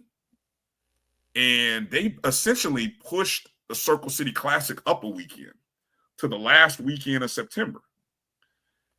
And so that has really affected things. And I don't know that the city of Indianapolis, I'm going to say it, I don't know if they support this event like they used to. See, again, a lot of things change when the former owner of or manager, director, founder of Indiana Black Expo, Reverend Charles Williams, when he died, and he used to have the city on under his thumb and finger. Yeah. And I I don't know if we were always a red state, but even today, Indiana's a red state. And so, yeah, let's just say events like that, the Circle City Classic, because of the leadership, is a little bit different than it was 20, 25 years ago. So, you know, I'm glad that they're still having it, that they still have it. Hopefully the Colts will continue to support it. But, yeah, big brands cost money. Exactly. And I don't think the city of Indianapolis is willing to pay for big brands. And again, that part you can thank Coach Prime for. So yeah, you know, if you want to thank him, you can thank him for that.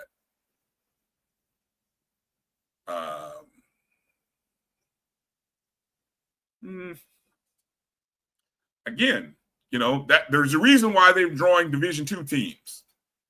Division II teams are a little more in the budget. You know? Did that actually happen? Did that happen in 07? Did that happen? I think we were in a so they may have happened. We were who were we then? I don't know what we were.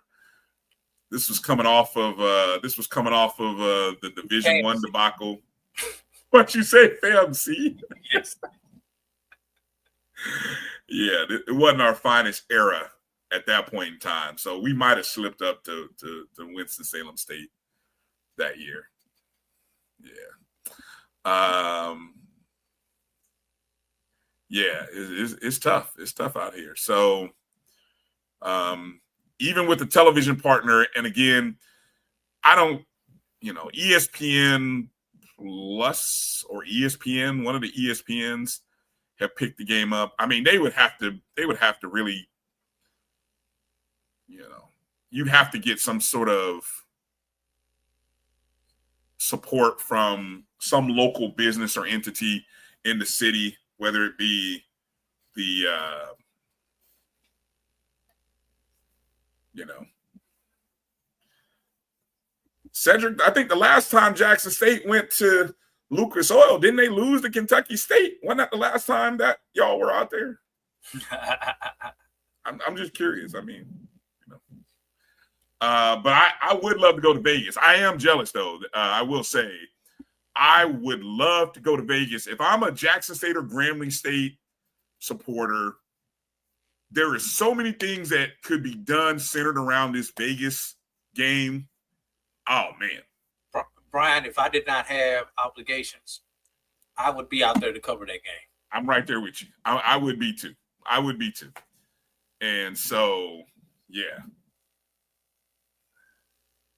Yeah, I would love to yes, exactly, Cedric. It's summer trolling season. So I just had to get that shot in. But I love y'all, though. I love y'all. I do. And excited for you guys to go to Vegas. And my hope is that Grambling and Jackson State do such a great job in Vegas that you go to the casinos, that you go to the shows, you go to the game, that you really that you show Vegas. Because Vegas, you know, they're doing all kinds of stuff. They're doing F1. They're doing all these major events.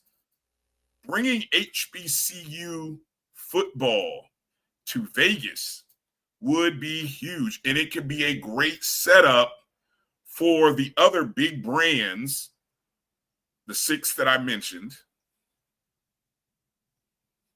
to come to Vegas and also do just as well.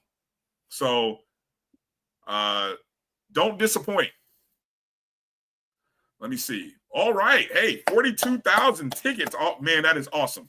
I think 50 is a real reality. 50 is a reality. Oh, man. Oh, you guys are going to have a blast. Oh, man. If there's any... Y'all just promised me one thing. Make sure all your bills are paid before you go to Vegas. Yeah. Paying your bills after you come to Vegas, could be a challenge if whatever you play don't go right for you. Hey, here's a pro tip. Get you one of those Walmart green dot Visa cards now. Start loading money onto that card. That's the only one. And that's the only card you take with you to Vegas. Leave the normal bank card. Leave that at home, so that when you go to Vegas, you only have one card. You got to have it to check in the hotel. You do have to have a real card to check it to the hotel. Damn, you can't do it. You can't do it earlier. Nah, you got to put that deposit when you check it to the hotel or the casino or wherever you're staying at. Well, maybe they can maybe they can put that in a vault or something, and then say, "Can you give this back to me on checkout?" But see, Brian, here's the problem. I can leave my cards at home all day. Because all my cards right here. See, there you go. It's nothing but a wallet. Yeah. Hey, Brian, before we get out of here. Yes. And we didn't have time to get into it, but this is the end of Black Music Month. Really? I didn't even know Black Music Month happened, Drew. Wow. Yeah. Damn. I haven't heard anybody talk about it. Well, geez. Wow. Wonder why that is. There's so many other things that are getting attention on a monthly basis. June being Black Music Month is kind of on the back of the radar for a lot of people. Yes. Yep. Rest in peace. And I'm glad you did that, Ram Nation. Since we're talking Black Music Month, yes, R.I.P. Walter Scott. And will we hear whisper songs this year? Ooh, what's a good whisper song that HBCU bands could play? Would it be Rock Steady? I like that one. Yeah, Rock Steady. Will we still hear Frankie Beverly this year? Yeah, because somebody's going to want to create that viral moment where everyone sings, Before I Let Go. It's a love thing. It's a love thing. Yeah, okay. I could see that. That one definitely. I would go and the beat goes on over It's a Love Thing. Yes. But I could see you could do a whole set. You could do a whole set with Rock Steady, It's a Love Thing, and the beat goes on. Yeah. So band directors, we're giving you a list of songs.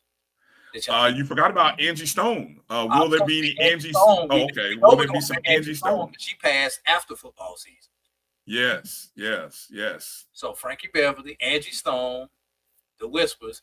But I get Brian, you the odds man. What are the odds that every band in their set this year will play Boots on the Ground during their halftime set? Oh my God! At least one set during yes. What are the odds that bands will play Boots on the Ground? I'm gonna say minus 200 that it's going to happen. I think that is a 90% probability that every band will do some kind of Boots on the Ground song. And on the field. One or the other. I don't think I'm not counting the DJ now. I'm not counting the DJ. The DJ in the stadium doesn't count. But I'm talking, in the stands.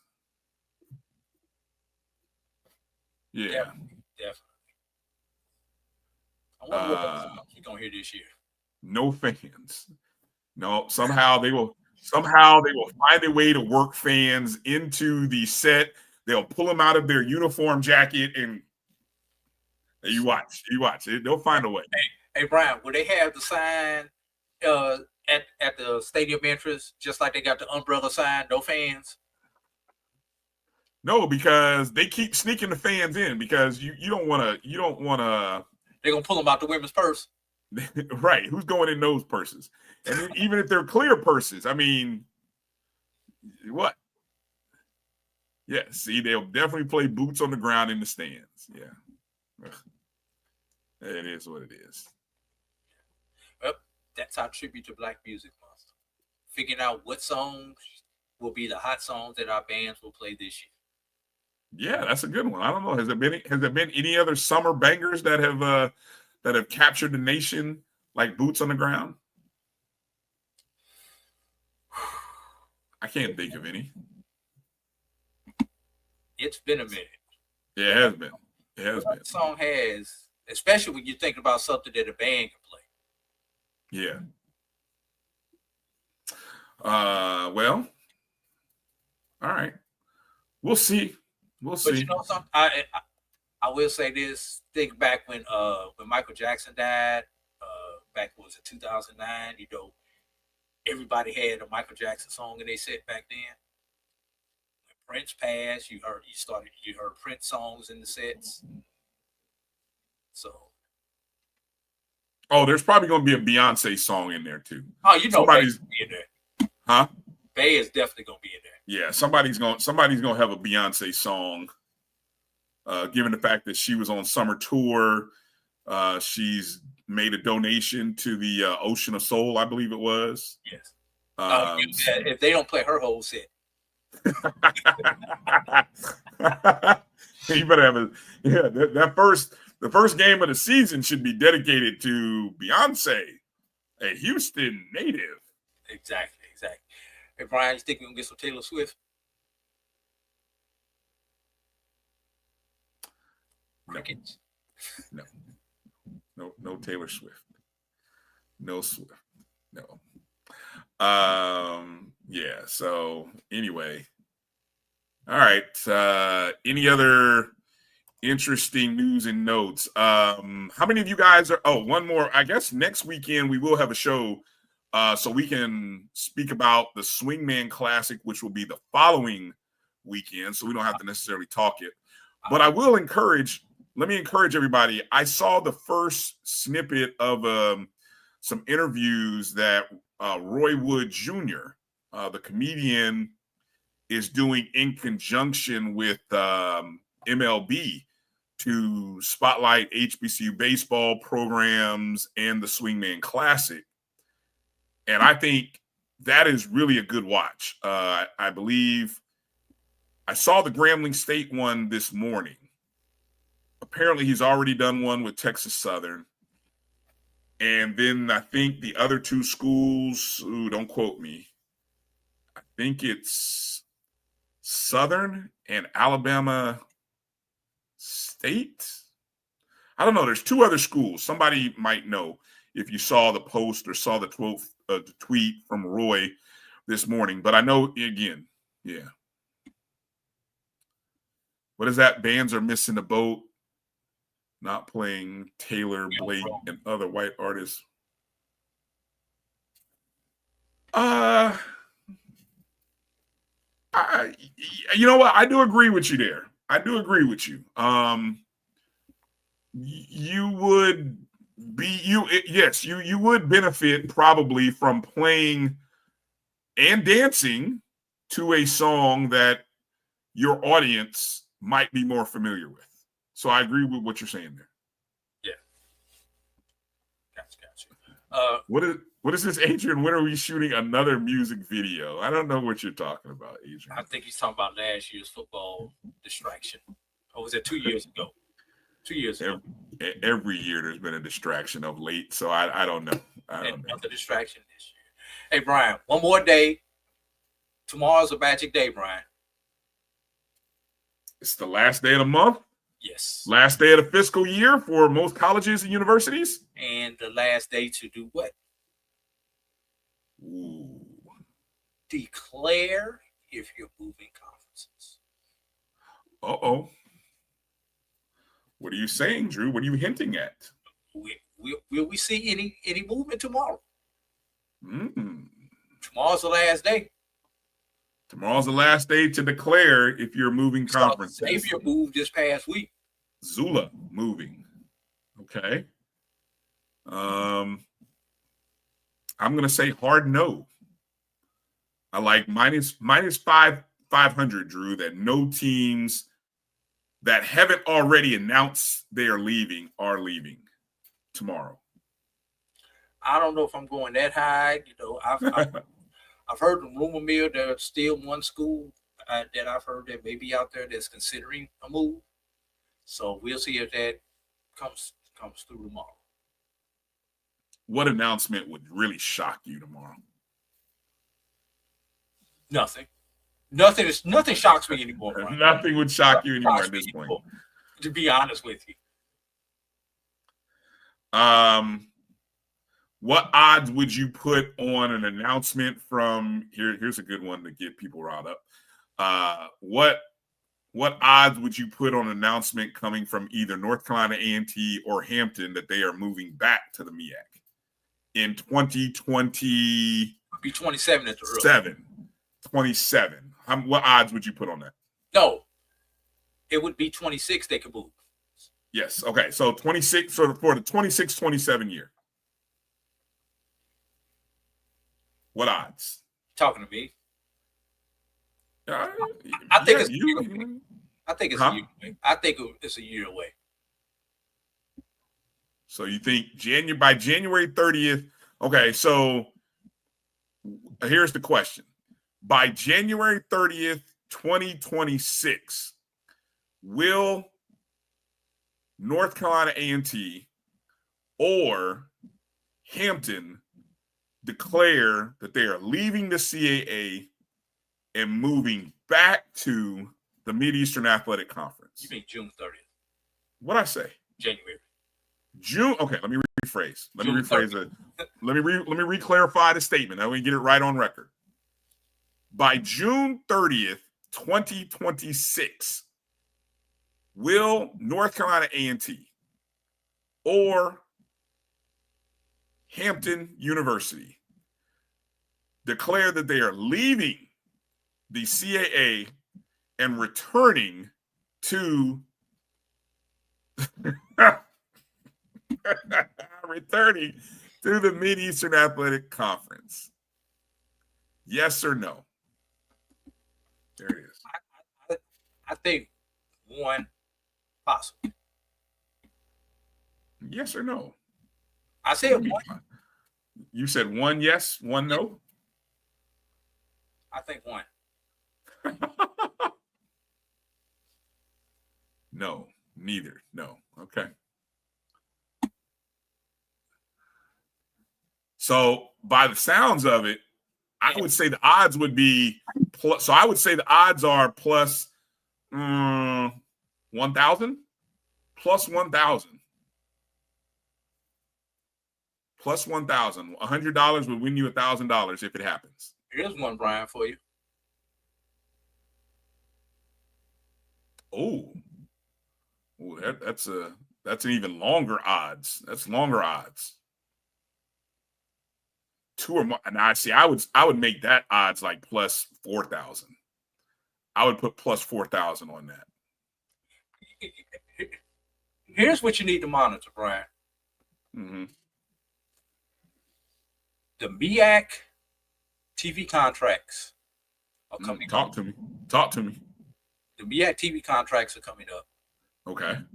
The renewal of the MEAC SWAC Challenge and the Celebration Bowl are also coming up around the same time. Okay. I'm listening. I see what you're doing here. Moving into that conference around the same time as these moves would be beneficial. Financial opportunities. I think that's why just no inside information, just pure guessing, pure speculation, that I could see one of those teams moving back and another team possibly joining them because it's gonna be two teams. I can see two teams moving into the MEAC within the next two to 3 years, or at least declaring within the next 2 years, 2 to 3 years. I can't leave them where they're at because everything's gonna revolve around that new contract. And it should because isn't that why we see movement in the first place, right? Yes. I mean, we've seen movement in college athletics happen because of TV money and rights. So it would make sense that if, big I, big F, if this were to be considered, it would revolve around money. Right? Right. Just, something to think about. Again, good stuff, Drew. Way to bring that up into the light. Give us something to chew on and think about. If any more teams leave the CAA, who knows? They could be really looking to get out. But it is what it is. We'll see. All right. Any other final thoughts and acknowledgments, Drew, before we close out the show? Yeah, we're about to close this show out. When we wake up tomorrow, Bryan, we are 55 days from the Cricket MEAC SWAC Challenge kickoff. Nice. And so when July comes around, can we begin to start talking about week 1 football games and week 0 and all? Let's get through Media Day and get the information from Media Day. Oh, come on, Drew. God, I'm itching to speculate.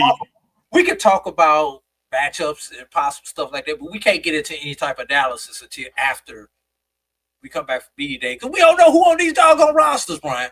That's the fun part about talking about it. Speculation. That drives the engine.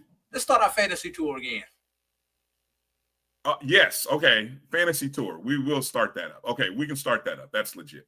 Oh, how about I got one? Oh, are you finished? Because I do want to close with one thing. Go ahead. I'm done. I do want to acknowledge something that the Pac-12 is doing for this upcoming fall. Speaking of media days, the Pac-12, no, it's not the Pac-12, the Big 12. I'm sorry. The Big 12 is discontinuing their conference-led preseason rankings, the predicted order of finish. Last year, the team that was predicted to finish 16th, Arizona State, ended up winning the conference. And so this year, they just decided, you know what? We're getting rid of the preseason predicted order of finish. So we don't look stupid again. Yeah. And we're just going to recognize the, top players for the season. Okay, superlatives. Genius move. I would beg and plead with the Southwestern Athletic Conference, okay, to do the same. Now, there's only 12 schools, not 16, right? But I think there's enough. Let's analyze why you do this in the first place. You do this in the first place to generate some talk into the fan base, whether it be your media or, within your school communities, right? I think it's long past time to stop putting that burden on coaches and SIDs. And, if you want to sponsor the media poll, or if you want to let media do it, let the media is going to do it anyway, whether it be not us, but other entities are going to do preseason predicted order of a finish anyway. So let the media entities do it. Right. Stop picking Bama State and FAMU, sure. Or this year, stop picking Jackson State, right? But we don't know. There's so much turnover on these teams. There's so much turnover happening within coaching staffs, right? I mean, every year in the SWAC, we seem to lose at least 3 to 4 coaches. So why continue the practice, especially for football? Why? There's enough people that's going to talk. Huh? We always did it. Well, hey, that's why I applaud what the Big 12 did. Hey, just because you've always done it doesn't mean you have to keep doing it.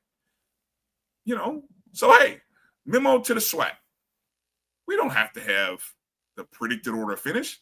Let a media partner or multiple media partners do that for you and concentrate on the superlatives and recognizing the team, because all you end up doing is when you allow your, whether it be your coaches, the SIDs, to do these predicted order of finish, you get teams that shouldn't be voted to finish first, getting first place votes, because supposedly you're not picking yourselves. But the last 2 years that's happened. I'm not going to name any schools. I'm just saying it's happened. The last 2 seasons, teams that you know good and well weren't going to finish first were voted to finish first. That's all I'm going to say. I'm going to stop right there. Bryan, I'm the conspiracy theorist. They weren't going to pick the team that they thought was going to finish first, so they voted for. So somebody voted for the team they knew no one else was going to vote for. Which is worse. That's worse than picking yourself. That's worse than picking yourself. I'm just going to throw a dart at the wall and pick that team that has no business or no way in hell of finishing first. Bryan, that's wrong. That team that that people picked last year that had no shot in hell of finishing first. I know what you're going to say. They beat us last year. Let's pick up the show and get out of here. You would have had a better chance in hell of saying that was going to happen than them winning the actual SWAC. So, I'm just saying. But, props to the Big 12. Hopefully the SWAC will see that. And, somebody within the SWAC will say, that's a good idea. Maybe we should follow suit. Now, yeah. So, all right. Well, that was my last take. So, thank you to everybody who tuned in and watched the show tonight. Do us a favor. Hit the thumbs up and the like button if you would. If you enjoyed any part of the conversation in this show, it helps out the algorithms. Also, the BCSN Pod Zone is where you can, if you are a podcast listener, I would encourage you guys to go be a subscriber. The BCSN Pod Zone can be found on all of the podcast platforms that you guys might normally be listening to podcasts on: Spotify, Amazon Music, iHeartRadio, Apple Podcasts, Google Podcasts. Just search BCSN Pod Zone. You can go listen to yesterday's Carlos Brown show.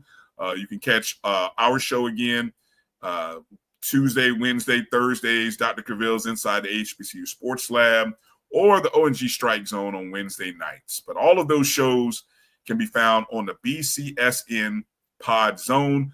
We've had some good numbers, so when you go download, do us a favor and hit the ratings. Hit the ratings button, review it.